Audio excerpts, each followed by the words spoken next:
ಅಧ್ಯಾಯ 1. ನಿಮ್ಮ ಬೆಳವಣಿಗೆಗೆ ಪೂರಕವಾದ ವೈಯಕ್ತಿಕ ಹಾದಿಯನ್ನ ರೂಪಿಸಿ.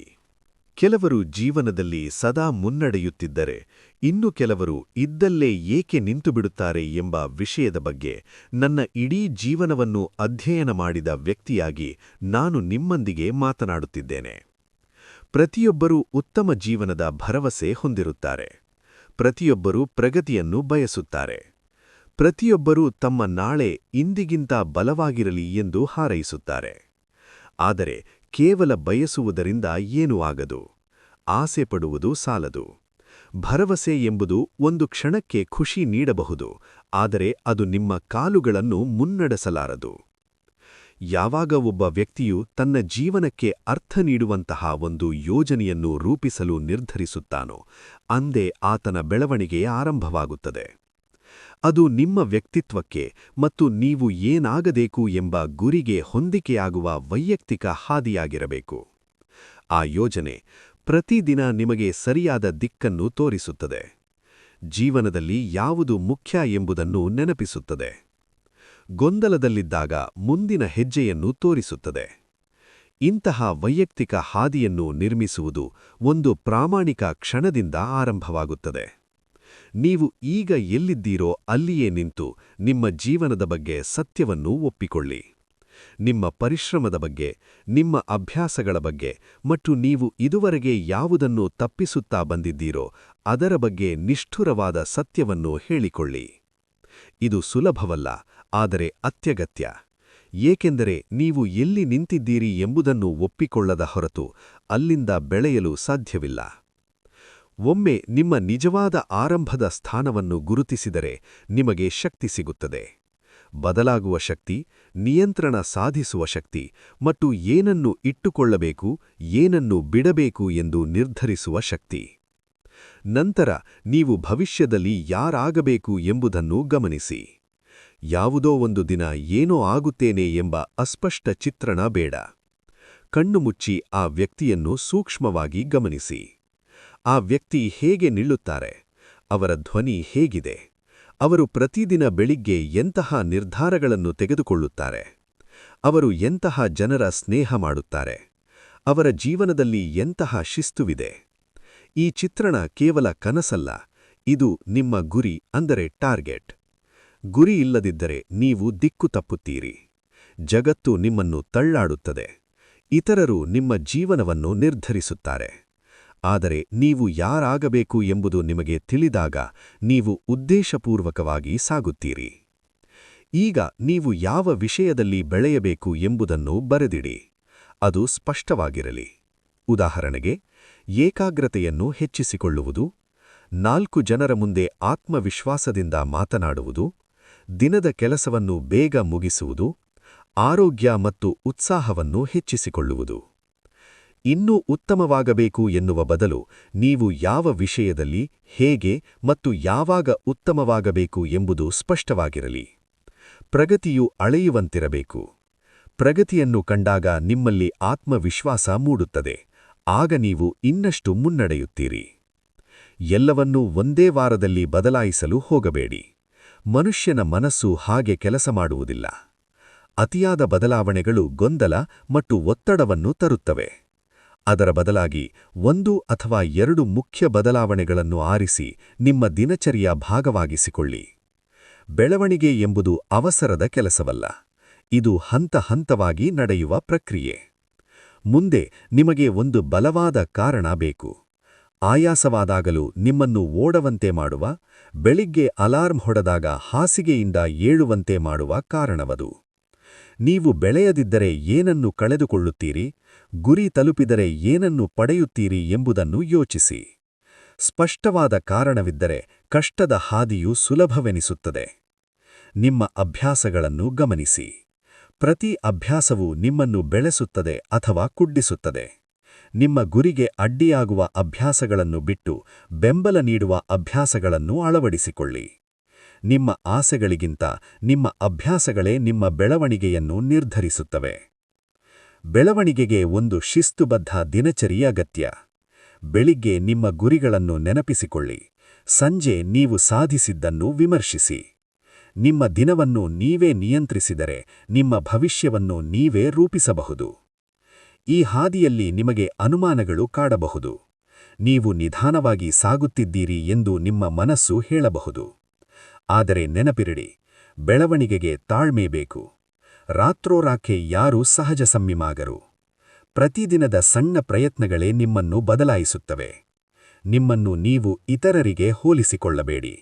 ನಿಮ್ಮ ಜೀವನ ಒಂದು ಸ್ಪರ್ಧೆಯಲ್ಲ, ಅದು ನಿಮ್ಮ ಸ್ವಂತ ಸೃಷ್ಟಿ. ಕೊನೆದಾಗಿ ಈ ಸತ್ಯವನ್ನು ನೆನಪಿರಿಡಿ: ನಿಮ್ಮ ಹಾದಿ ನಿಮ್ಮ ನಿಯಂತ್ರಣದಲ್ಲಿದೆ. ಬದಲಾವಣೆ ಇಂದೇ ಆರಂಭವಾಗಬೇಕು, ನಾಳೆಯಲ್ಲ ಅಥವಾ ಮುಂದಿನ ವಾರವಲ್ಲ.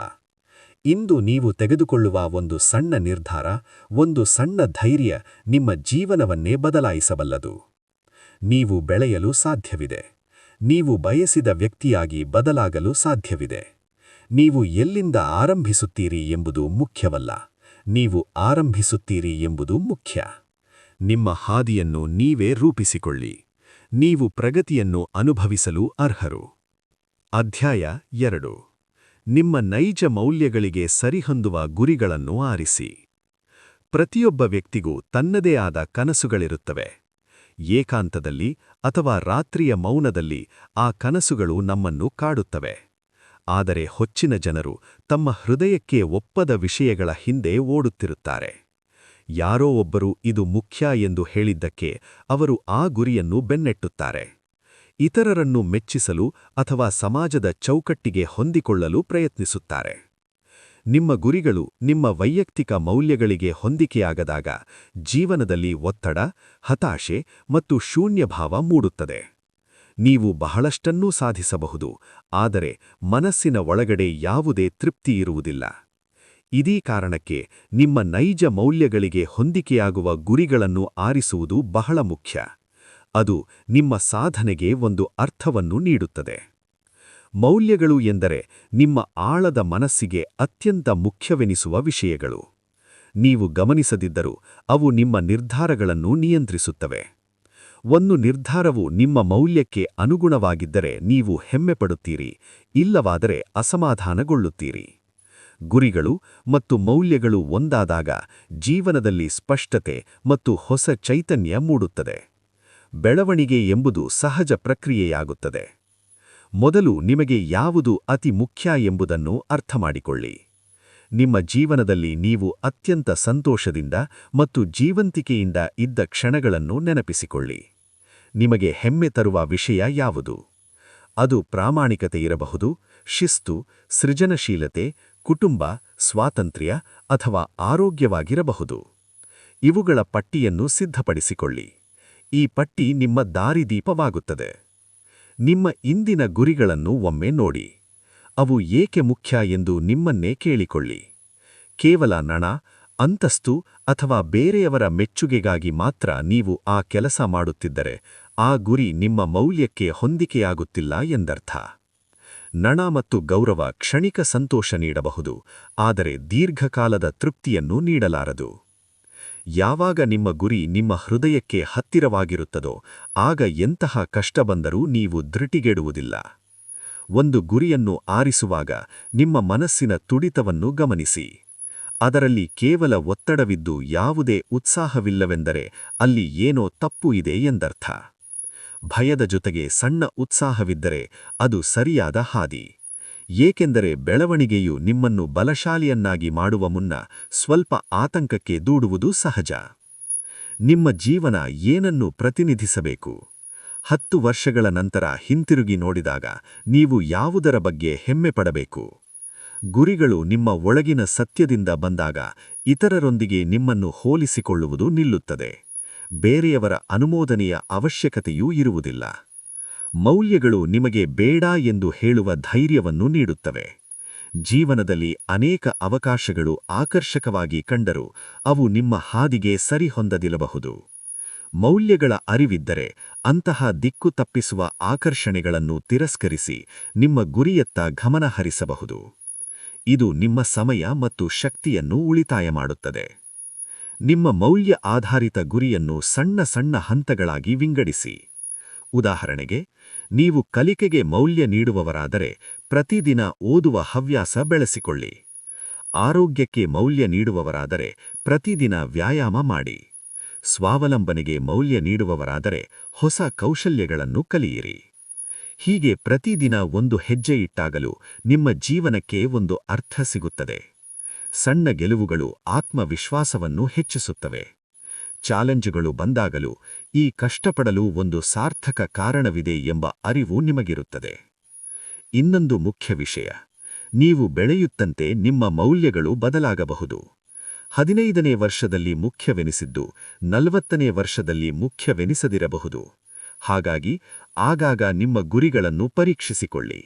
ಬದಲಾವಣೆಗೆ ಮುಕ್ತರಾಗಿರಿ. ಗುರಿಯನ್ನು ಬದಲಾಯಿಸುವುದು ಸೋಲಲ್ಲ, ಅದು ವಿಕಾಸ.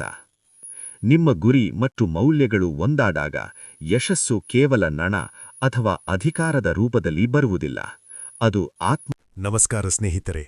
ನಿಮ್ಮ ಜೀವನದ ಹಾದಿಯನ್ನು ನೀವೇ ರೂಪಿಸಿಕೊಳ್ಳಬೇಕೆಂದು ನೀವು ಯಾವಾಗ ನಿರ್ಧರಿಸುತ್ತೀರೋ ಅಂದೇ ನಿಜವಾದ ಸಾಧನೆ ಆರಂಭವಾಗುತ್ತದೆ. ಒಮ್ಮೆ ನಿಮ್ಮ ಜೀವನದ ಬಗ್ಗೆ ಆಲೋಚಿಸಿ. ನೀವು ಬಯಸಿದ ಭವಿಷ್ಯದ ಕಡೆಗೆ ನೀವು ಸಾಗುತ್ತಿದ್ದೀರಾ ಅಥವಾ ಕೇವಲ ದಿನಗಳನ್ನು ತಳ್ಳುತ್ತಿದ್ದೀರಾ? ಹೆಚ್ಚಿನ ಜನರಿಗೆ ಕನಸುಗಳಿರುತ್ತವೆ, ಆದರೆ ಸರಿಯಾದ ಯೋಜನೆ ಇಲ್ಲದ ಕಾರಣ ಅವರು ಇದ್ದಲ್ಲೇ ನಿಂತಿರುತ್ತಾರೆ. ಅವರು ಶ್ರಮ ಪಡುತ್ತಾರೆ, ಆದರೆ ಏನೂ ಬದಲಾಗುತ್ತಿಲ್ಲ ಎಂಬ ಭಾವನೆ ಅವರನ್ನು ಕಾಡುತ್ತದೆ. ಅವರಿಗೆ ಪ್ರಗತಿ ಬೇಕು, ಆದರೆ ಮೊದಲ ಹೆಜ್ಜೆ ಯಾವುದು ಎಂಬ ಗೊಂದಲ ಅವರಲ್ಲಿದೆ. ಇದೇ ಕಾರಣಕ್ಕೆ ಸಾಧನೆಯ ನಕ್ಷೆ ಅತ್ಯಂತ ಮುಖ್ಯವಾಗುತ್ತದೆ.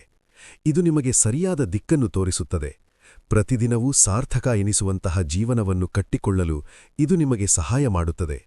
ಒತ್ತಡವಿಲ್ಲದೆ ಫಲಿತಾಂಶವನ್ನು ನೀಡುವ ನಿರ್ಧಾರಗಳನ್ನು ತೆಗೆದುಕೊಳ್ಳುವುದು ಹೇಗೆ ಎಂದು ಇದು ಕಲಿಸಿಕೊಡುತ್ತದೆ.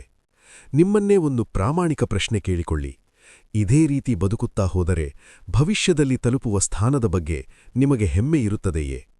ನಿಮ್ಮ ಮನಸ್ಸು ಇನ್ನೂ ಹೆಚ್ಚಿನ ಸಾಧನೆ ಮಾಡಬೇಕು ಎಂದು ಬಯಸುತ್ತಿದ್ದರೆ ನೀವು ಸರಿಯಾದ ಜಾಗದಲ್ಲಿದ್ದೀರಿ. ಬನ್ನಿ ಆರಂಭಿಸೋಣ. ನಿಮ್ಮ ಜೀವನದ ಪಯಣದ ಮೇಲೆ ಹಿಡಿತ ಸಾಧಿಸಲು ಮತ್ತು ನೀವು ಬಯಸಿದ ಯಶಸ್ಸನ್ನು ನಿರ್ಮಿಸಲು ಇದುವೇ ಸುಸಂದರ್ಭ. ಅಧ್ಯಾಯ 3. ಪ್ರತಿದಿನದ ನಿರಂತರ ಕ್ರಿಯೆಯ ಮೂಲಕ ಪ್ರಗತಿಯನ್ನು ಸಾಧಿಸಿ. ಯಾವುದೋ ಒಂದು ದಿನ ತೋರುವ ಅತಿಯಾದ ಶ್ರಮ ಅಥವಾ ಕೇವಲ ಪ್ರೇರಣೆಯ ಕ್ಷಣಗಳಿಂದ ಪ್ರಗತಿ ಉಂಟಾಗುವುದಿಲ್ಲ. ನಿಜವಾದ ಪ್ರಗತಿ ಬರುವುದು ನೀವು ಪ್ರತಿದಿನ ಮಾಡುವ ಕೆಲಸದಿಂದ. ಮರಳಿ ಮರಳಿ ಮಾಡುವ ಸಣ್ಣ ಹೆಜ್ಜೆಯು ಅಪಾರ ಶಕ್ತಿಯನ್ನು ಸೃಷ್ಟಿಸುತ್ತದೆ. ಪ್ರತಿದಿನ ಅಭ್ಯಾಸ ಮಾಡುವ ಒಳ್ಳೆಯ ಹವ್ಯಾಸವು ಯಶಸ್ಸಿಗೆ ಭದ್ರವಾದ ಬುನಾದಿಯಾಗುತ್ತದೆ. ಅಪರೂಪಕ್ಕೆ ಪಡುವ ಶ್ರಮಕ್ಕಿಂತ ನಿರಂತರವಾಗಿ ಮಾಡುವ ಕೆಲಸವೇ ನಿಮ್ಮ ಭವಿಷ್ಯವನ್ನು ರೂಪಿಸುತ್ತದೆ. ಹೆಚ್ಚಿನ ಜನರು ಕೆಲಸ ಆರಂಭಿಸಲು ಸರಿಯಾದ ಸಮಯಕ್ಕಾಗಿ ಕಾಯುತ್ತಾರೆ. ಅವರು ಪ್ರೇರಣೆ ಬರಲಿ ಎಂದು ಕಾಯುತ್ತಾರೆ, ಅಥವಾ ಎಲ್ಲವೂ ಸುಲಭವಾಗಲಿ ಎಂದು ಕಾಯುತ್ತಾರೆ. ಆದರೆ ಕಾಯುವಿಕೆಯಿಂದ ಪ್ರಗತಿ ಸಾಧ್ಯವಿಲ್ಲ, ಅದು ಕೇವಲ ಕ್ರಿಯೆಯಿಂದ ಮಾತ್ರ ಸಾಧ್ಯ. ದಿನವೂ ಕೆಲಸದಲ್ಲಿ ತೊಡಗುವುದು ಶಾಶ್ವತ ಬದಲಾವಣೆಯನ್ನು ತರುತ್ತದೆ. ಪ್ರತಿ ಮುಂಜಾನೆಯೂ ಮುನ್ನಡೆಯಲು ಒಂದು ಹೊಸ ಅವಕಾಶವನ್ನು ನೀಡುತ್ತದೆ. ಆ ಹೆಜ್ಜೆ ಎಷ್ಟೇ ಸಣ್ಣದಿದ್ದರೂ ಅದು ಲೆಕ್ಕಕ್ಕೆ ಬರುತ್ತದೆ. ಪ್ರಗತಿ ಎಂದರೆ ಅದು ನಾಟಕೀಯವಾಗಿ ಅಥವಾ ದೊಡ್ಡ ಮಟ್ಟದಲ್ಲಿರಬೇಕೆಂದು ಕೆಲವರು ನಂಬುತ್ತಾರೆ. ಆದರೆ ಪ್ರಗತಿಯು ಸಾಮಾನ್ಯವಾಗಿ ನಿಶ್ಶಬ್ದವಾಗಿ ಆರಂಭವಾಗುತ್ತದೆ. ಮನಸ್ಸಿಲ್ಲದಿದ್ದರೂ ಸಹ ಇಂದು ಒಂದು ಮುಖ್ಯವಾದ ಕೆಲಸವನ್ನು ಮಾಡಲೇಬೇಕು ಎಂಬ ನಿರ್ಧಾರದಿಂದ ಅದು ಶುರುವಾಗುತ್ತದೆ. ಇದರ ರಹಸ್ಯವಿರುವುದು ನಾಳೆ ಮತ್ತು ಅದರ ಮರುದಿನವೂ ಅದೇ ರೀತಿ ಕೆಲಸವನ್ನು ಮುಂದುವರಿಸುವುದರಲ್ಲಿ. ಸತತವಾಗಿ ಕೆಲಸ ಮಾಡಿದ ದಿನಗಳ ಸರಪಳಿಯು ನಿಮ್ಮಲ್ಲಿ ಒಂದು ವೇಗವನ್ನು ಸೃಷ್ಟಿಸುತ್ತದೆ. ಆಗ ನೀವು ನಿಮ್ಮನ್ನೇ ನಂಬಲು ಶುರುಮಾಡುತ್ತೀರಿ. ನೀವು ಹೆಚ್ಚಿನ ಸಾಧನೆಗೆ ಸಮರ್ಥರು ಎಂಬ ಅರಿವು ನಿಮಗಾಗುತ್ತದೆ. ನಿರಂತರವಾದ ಕ್ರಿಯೆಯು ನಿಮಗೆ ಶಿಸ್ತನ್ನು ಕಲಿಸುತ್ತದೆ. ಶಿಸ್ತು ಎಂಬುದು ಶಿಕ್ಷೆಯಲ್ಲ, ಅದು ನೀವು ನಿಮಗೆ ನೀಡಿರುವ ಒಂದು ಉಡುಗೊರೆ. ಅದು ನಿಮ್ಮ ಗುರಿಗಳನ್ನು ನೆಪಗಳಿಂದ ರಕ್ಷಿಸುತ್ತದೆ, ನಿಮ್ಮ ಭವಿಷ್ಯವನ್ನು ಸೋಮಾರಿತನದಿಂದ ಕಾಪಾಡುತ್ತದೆ. ನೀವು ನಿಮಗೆ ಕೊಟ್ಟ ಮಾತನ್ನು ಉಳಿಸಿಕೊಂಡಾಗ ನಿಮ್ಮ ಮೇಲೆ ನಿಮಗಿರುವ ಗೌರವ ಹೆಚ್ಚುತ್ತದೆ. ಸೋಲೊಪ್ಪಿಕೊಳ್ಳುವ ಆಸೆಗಿಂದ ನೀವು ಬಲಿಷ್ಠರು ಎಂಬುದು ನಿಮಗೆ ಮನವರಿಕೆಯಾಗುತ್ತದೆ. ಪ್ರತಿದಿನವೂ ಒಂದು ಮುಖ್ಯವಾದ ಕೆಲಸದೊಂದಿಗೆ ಆರಂಭಿಸಿ. ಅದು ಹೊಸ ಕೌಶಲ ಕಲಿಯುವುದಾಗಿರಲಿ, ದೈಹಿಕ ವ್ಯಾಯಾಮವಾಗಿರಲಿ, ಅಥವಾ ಅರ್ಧಕ್ಕಿ ನಿಂತ ಕೆಲಸವನ್ನು ಪೂರ್ಣಗೊಳಿಸುವುದಾಗಿರಲಿ.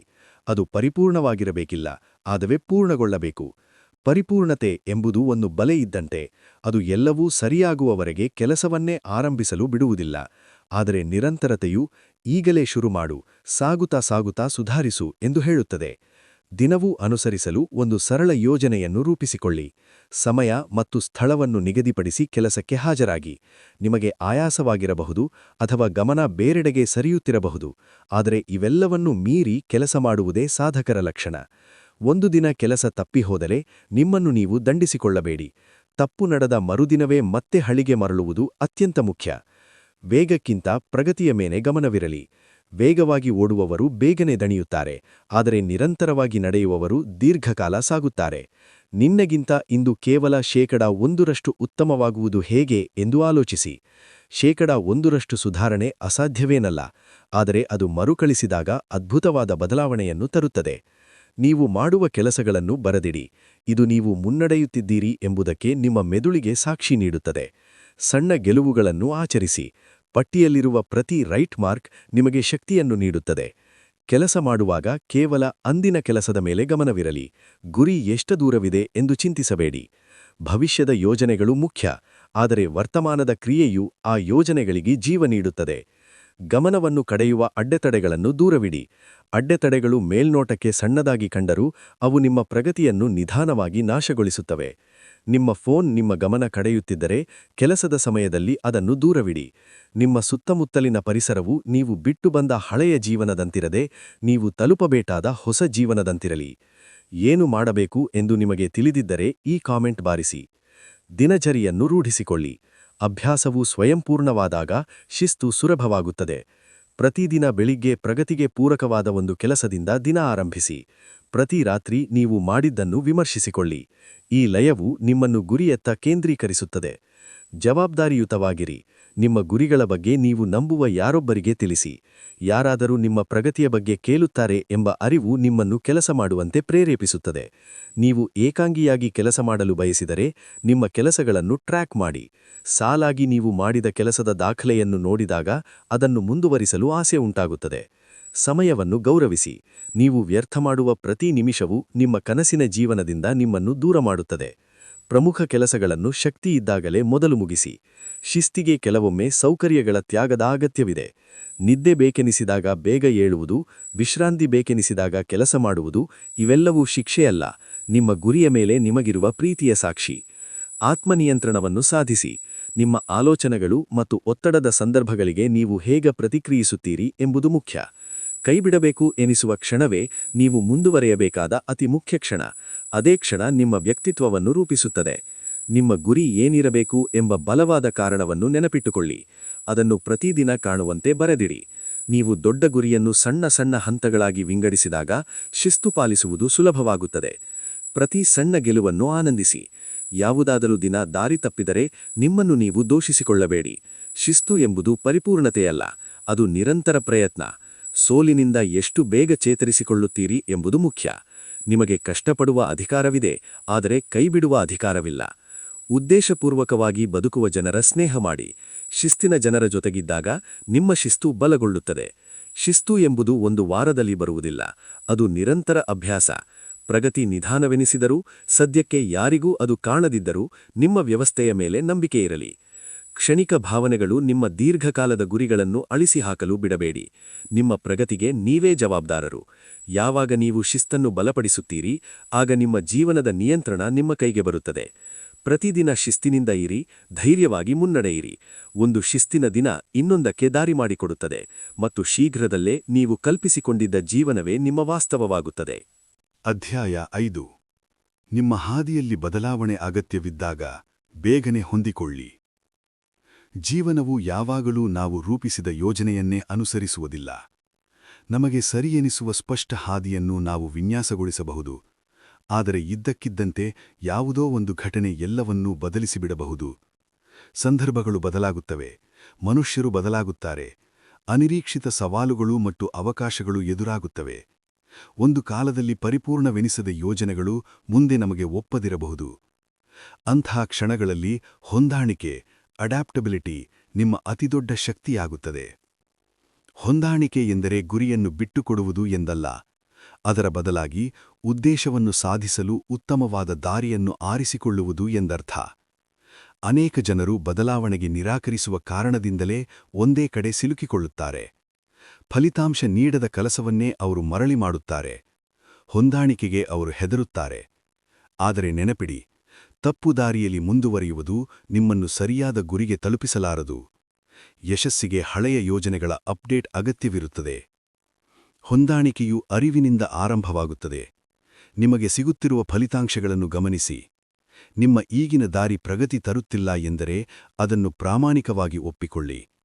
ಬದಲಾವಣೆ ಮಾಡದೆ ಪರಿಸ್ಥಿತಿ ಸುಧಾರಿಸುತ್ತದೆ ಎಂದು ನಿಮ್ಮನ್ನು ನೀವು ನಂಬಿಸಬೇಡಿ. ಪ್ರಗತಿ ನಿಧಾನವಾದಾಗ ಸ್ವಲ್ಪ ವಿರಾಮ ನೀಡಿ. ಯಾವುದನ್ನು ಬದಲಿಸಬೇಕು, ಯಾವುದನ್ನು ತೆಗೆದುಹಾಕಬೇಕು ಎಂದು ಯೋಚಿಸಿ. ಕೆಲವೊಮ್ಮೆ ವರ್ಷಗಳ ಹಿಂದೆ ನೀವು ಮಾಡಿದ ಯೋಜನೆ ನಿಮ್ಮ ಇಂದಿನ ವ್ಯಕ್ತಿತ್ವಕ್ಕೆ ಹೊಂದದಿರಬಹುದು. ನೀವು ಬೆಳೆದಂತೆ ನಿಮ್ಮ ಆದ್ಯತೆಗಳು ಬದಲಾಗುತ್ತವೆ. ಅದು ಸೋಲಲ್ಲ, ಅದು ನಿಮ್ಮ ವ್ಯಕ್ತಿತ್ವ ವಿಕಸನಗೊಳ್ಳುತ್ತಿರುವ ಲಕ್ಷಣ. ಹಳೆಯ ಆಲೋಚನೆಗಳಿಗೆ ಅಂಟಿಕೊಳ್ಳದೆ ಹೊಸ ಹಾದಿಯಲ್ಲಿ ಸಾಗಲು ನಿಮಗೆ ನೀವೇ ಅನುಮತಿ ನೀಡಿ. ಬದಲಾವಣೆಯ ನಿರ್ಧಾರವನ್ನು ಬೇಗನೆ ತೆಗೆದುಕೊಳ್ಳಿ. ತಡ ಮಾಡಿದಷ್ಟು ಗೊಂದಲ ಮತ್ತು ಅನುಮಾನಗಳು ಹೆಚ್ಚುತ್ತವೆ. ವೇಗವಾಗಿ ನಿರ್ಧಾರ ತೆಗೆದುಕೊಳ್ಳುವುದು ನಿಮ್ಮ ವೇಗವನ್ನು ಕಾಯ್ದುಕೊಳ್ಳಲು ಸಹಾಯ ಮಾಡುತ್ತದೆ. ಹೊಂದಾಣಿಕೆ ಎಂದರೆ ಧೈರ್ಯ ಮತ್ತು ಸ್ಪಷ್ಟತೆ ಒಂದಾಗುವ ಕ್ಷಣ. ಹೊಸ ಆಲೋಚನೆಗಳಿಗೆ ಮುಕ್ತವಾಗಿರಿ. ನಿಮ್ಮ ಬೆಳವಣಿಗೆಗೆ ಪೂರಕವಾದ ಪ್ರತಿಕ್ರಿಯೆಗಳನ್ನು ಸ್ವೀಕರಿಸಿ. ನೀವು ಏನನ್ನು ಸಾಧಿಸಬೇಕೆಂದಿದ್ದೀರೋ ಅದನ್ನು ಈಗಾಗಲೇ ಸಾಧಿಸಿರುವವರಿಂದ ಕಲಿಯಿರಿ. ನಿಮ್ಮ ಮೊದಲ ಯೋಜನೆಯೇ ಅಂತಿಮವಾಗಬೇಕಿಲ್ಲ. ಅನುಭವದ ಆಧಾರದ ಮೇಲೆ ಅದನ್ನು ಉತ್ತಮಗೊಳಿಸುತ್ತಾ ಸಾಗಿ. ಇದಕ್ಕೆ ವಿನಯದ ಅಗತ್ಯವಿದೆ. ನನಗೆ ಎಲ್ಲವೂ ತಿಳಿದಿದೆ, ನಾನು ಕಲಿಯಲು ಸಿದ್ಧನಿದ್ದೇನೆ ಎಂದು ಒಪ್ಪಿಕೊಳ್ಳುವುದು ದೌರ್ಬಲ್ಯವಲ್ಲ, ಅದು ಬಲವಾದ ಮನಸ್ಥಿತಿಯ ಲಕ್ಷಣ. ನಿಮ್ಮ ಗುರಿ ಹಿಂದಿರುವ ಉದ್ದೇಶ ಪ್ರಬಲವಾಗಿದ್ದರೆ ಹಾದಿ ಬದಲಾದರೂ ದಾರಿ ತಪ್ಪುವುದಿಲ್ಲ. ಉಪಕರಣಗಳು ಬದಲಾಗಬಹುದು, ಹಂತಗಳು ಬದಲಾಗಬಹುದು, ಆದರೆ ಉದ್ದೇಶ ಬದಲಾಗಬಾರದು. ಪರಿಪೂರ್ಣತೆಗಾಗಿ ಕಾಯಬೇಡಿ. ಕೆಲವೊಮ್ಮೆ ಅಪೂರ್ಣ ಹೆಜ್ಜೆಗಳೇ ಸರಿಯಾದ ದಾರಿ ತೋರಿಸುತ್ತವೆ. ಪ್ರಗತಿ ಎಂಬುದು ಯಾವತ್ತೂ ನೇರ ರೇಖೆಯಲ್ಲ. ಅಲ್ಲಿ ತಿರುವುಗಳಿರುತ್ತವೆ, ಸಣ್ಣ ವಿರಾಮಗಳಿರುತ್ತವೆ. ಸವಾಲುಗಳನ್ನು ತಡೆಗೋಡೆಗಳೆಂದು ಭಾವಿಸಬೇಡಿ. ಅವುಗಳನ್ನು ಸಂಕೇತಗಳೆಂದು ನೋಡಿ. ಒಂದು ಅಡೆತಡೆ ಎದುರಾದಾಗ ಅದು ನಿಮಗೆ ಏನನ್ನು ಕಲಿಸುತ್ತಿದೆ ಎಂದು ಯೋಚಿಸಿ. ಬಹುಶಃ ನಿಮಗೆ ಹೊಸ ಕೌಶಲದ ಅಗತ್ಯವಿರಬಹುದು ಅಥವಾ ಉತ್ತಮ ದಿನಚರಿಯ ಅಗತ್ಯವಿರಬಹುದು. ಈ ಸವಾಲುಗಳನ್ನು ಭಯದಿಂದಲ್ಲ, ಬುದ್ಧಿವಂತಿಕೆಯಿಂದ ಎದುರಿಸಿ. ಯಾವಾಗ ನೀವು ಯಶಸ್ವಿಯಾಗಿ ಹೊಂದಾಣಿಕೆ ಮಾಡಿಕೊಳ್ಳುತ್ತೀರೋ ಆಗ ನಿಮ್ಮ ಆತ್ಮವಿಶ್ವಾಸ ಹೆಚ್ಚುತ್ತದೆ. ಬದಲಾವಣೆಯನ್ನು ನಿಭಾಯಿಸುವ ಶಕ್ತಿ ನಿಮ್ಮಲ್ಲಿದೆ ಎಂಬ ಅರಿವು ಮೂಡುತ್ತದೆ. ನೀವು ಬೆಳೆಯುತ್ತಿರುವ ಜನರ ಸ್ನೇಹ ಮಾಡಿ. ಬದಲಾವಣೆ ಜೀವನದ ಒಂದು ಭಾಗ ಎಂದು ಅವರು ನಿಮಗೆ ನೆನಪಿಸುತ್ತಾರೆ. ನಿಮ್ಮ ವೇಗವನ್ನು ಕುಗ್ಗಿಸುವ ಹಳೆಯ ಅಭ್ಯಾಸಗಳನ್ನು ಬಿಟ್ಟುಬಿಡಿ. ಮುಂದಿನ ಹಂತದ ಬೆಳವಣಿಗೆಗೆ ಹೊಸ ಅಭ್ಯಾಸಗಳನ್ನು ಅಳವಡಿಸಿಕೊಳ್ಳಿ. ಬದಲಾಗುವ ನಿಮ್ಮ ಸಾಮರ್ಥ್ಯವನ್ನು ನೀವೇ ಗೌರವಿಸಿ. ಅನೇಕ ಜನರು ಆರಾಮವನ್ನು ಬಯಸಿ ಬೆಳೆಯುವುದನ್ನೇ ನಿಲ್ಲಿಸುತ್ತಾರೆ. ಆದರೆ ನೀವು ಪ್ರಗತಿಯನ್ನು ಆರಿಸಿಕೊಂಡಿದ್ದೀರಿ. ಒಂದು ಬಾಗಿಲು ಮುಚ್ಚಿದಾಗ ಇನ್ನೊಂದನ್ನು ಹುಡುಕಿ. ಜೀವನದ ಹಾದಿ ಬದಲಾದಾಗ ನೀವು ಅದರೊಂದಿಗೆ ಬದಲಾಗಿ. ನೀವು ಮುರಿಯಬೇಡಿ, ಬಗ್ಗುವುದನ್ನು ಕಲಿಯಿರಿ ಮತ್ತು ಬಲವಾಗಿ ಮುನ್ನಡೆಯಿರಿ. ನಿಮ್ಮ ಅಂತರಾತ್ಮದ ಧ್ವನಿಯನ್ನು ಆಲಿಸಿ. ಜೀವನದ ಪ್ರತಿ ಹೊಸ ಅಧ್ಯಾಯವೂ ನಿಮ್ಮಲ್ಲಿರುವ ಹೊಸ ಆವೃತ್ತಿಯನ್ನು ಕೇಳುತ್ತದೆ. ವಿಶ್ವದ ಅತಿ ಯಶಸ್ವಿ ವ್ಯಕ್ತಿಗಳು ಪರಿಪೂರ್ಣ ಯೋಜನೆ ಹೊಂದಿದವರಲ್ಲ, ಬದಲಾಗಿ ಅಗತ್ಯವಿದ್ದಾಗ ಬದಲಾದವರು. ಸರಿಯೆನಿಸದ ಹಾದಿಯಲ್ಲಿ ಸಿಲುಕಬೇಡಿ. ನಿಮ್ಮ ಭವಿಷ್ಯತ್ತನ್ನು ಗೌರವಿಸಿ ಮತ್ತು ಬದಲಾವಣೆಯನ್ನು ಅಪ್ಪಿಕೊಳ್ಳಿ. ಪ್ರತಿಯೊಂದು ಬುದ್ಧಿವಂತ ಬದಲಾವಣೆಯೂ ನಿಮ್ಮನ್ನು ನಿಮ್ಮ ಕನಸಿನ ಜೀವನಕ್ಕೆ ಹತ್ತಿರ ತರುತ್ತದೆ. ಉದ್ದೇಶದೊಂದಿಗೆ ಹೊಂದಿಕೊಳ್ಳಿ, ಶಕ್ತಿಯೊಂದಿಗೆ ಬದಲಾಗಿ, ಆತ್ಮವಿಶ್ವಾಸದಿಂದ ಮುನ್ನಡೆಯಿರಿ. ದಾರಿ ಎಷ್ಟು ಬಾರಿ ಬದಲಾದರೂ ಪ್ರಗತಿಯ ಮೇಲಿನ ನಿಮ್ಮ ನಂಬಿಕೆ ಅಚಲವಾಗಿರಲಿ. ಇದವೇ ನೀವು ಜೀವನದಲ್ಲಿ ಮೇಲೇರುತ್ತಾ ಸಾಗುವ ದಾರಿ. ಅಧ್ಯಾಯ 6. ಯಶಸ್ಸಿನ ಹಾದಿಯಲ್ಲಿಯೇ ಇರಲು ಫಲಿತಾಂಶಗಳನ್ನು ಮಾಪನ ಮಾಡಿ. ಯಶಸ್ಸು ಎಂಬುದು ಕೇವಲ ಊಹೆಗಳಿಂದ ಸಿಗುವಂಥದ್ದಲ್ಲ. ಎಲ್ಲವೂ ಸರಿಯಾಗಿ ನಡೆಯುತ್ತಿದೆ ಎಂಬ ಬರೀ ಭರವಸೆಯಿಂದ ಅದು ಬೆಳೆಯುವುದಿಲ್ಲ. ನಿಮ್ಮ ಶ್ರಮವು ನಿಮ್ಮನ್ನು ಸರಿಯಾದ ದಿಕ್ಕಿನಲ್ಲಿ ಕರೆದೊಯ್ಯುತ್ತಿದೆಯೇ ಎಂಬುದು ನಿಮಗೆ ತಿಳಿದಿರಬೇಕು.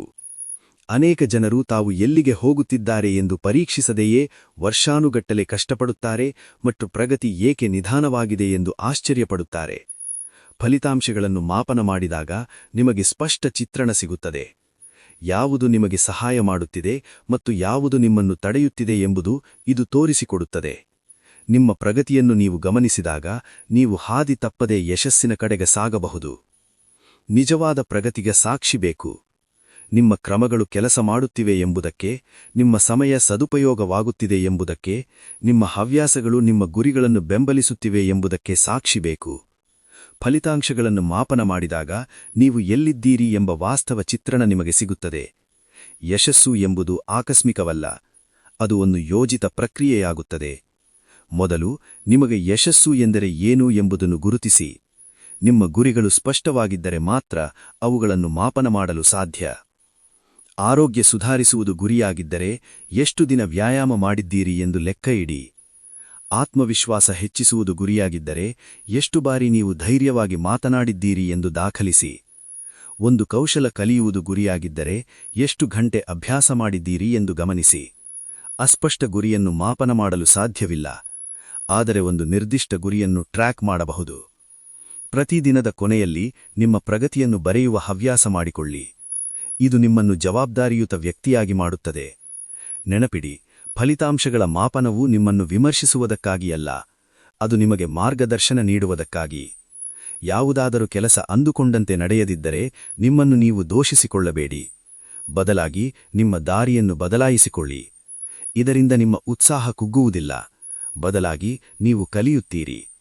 ದೊಡ್ಡ ಸಾಧನೆಗಳಷ್ಟೇ ಅಲ್ಲ, ಸಣ್ಣ ಸುಧಾರಣೆಗಳೂ ಮುಖ್ಯ. ಸಣ್ಣ ಹೆಜ್ಜೆಯೂ ಸಹ ಒಂದು ಚಲನೆಯೇ. ಪ್ರಗತಿಯನ್ನು ಮಾಪನ ಮಾಡಿದಾಗ ಮಾತ್ರ ನಿಧಾನಗತಿಯ ಬೆಳವಣಿಗೆಯೂ ನಮಗೆ ಕಾಣುತ್ತದೆ. ಈ ಸಣ್ಣ ಸಣ್ಣ ಗೆಲುವುಗಳೇ ಮುಂದೆ ದೊಡ್ಡ ಬದಲಾವಣೆಗೆ ಕಾರಣವಾಗುತ್ತವೆ.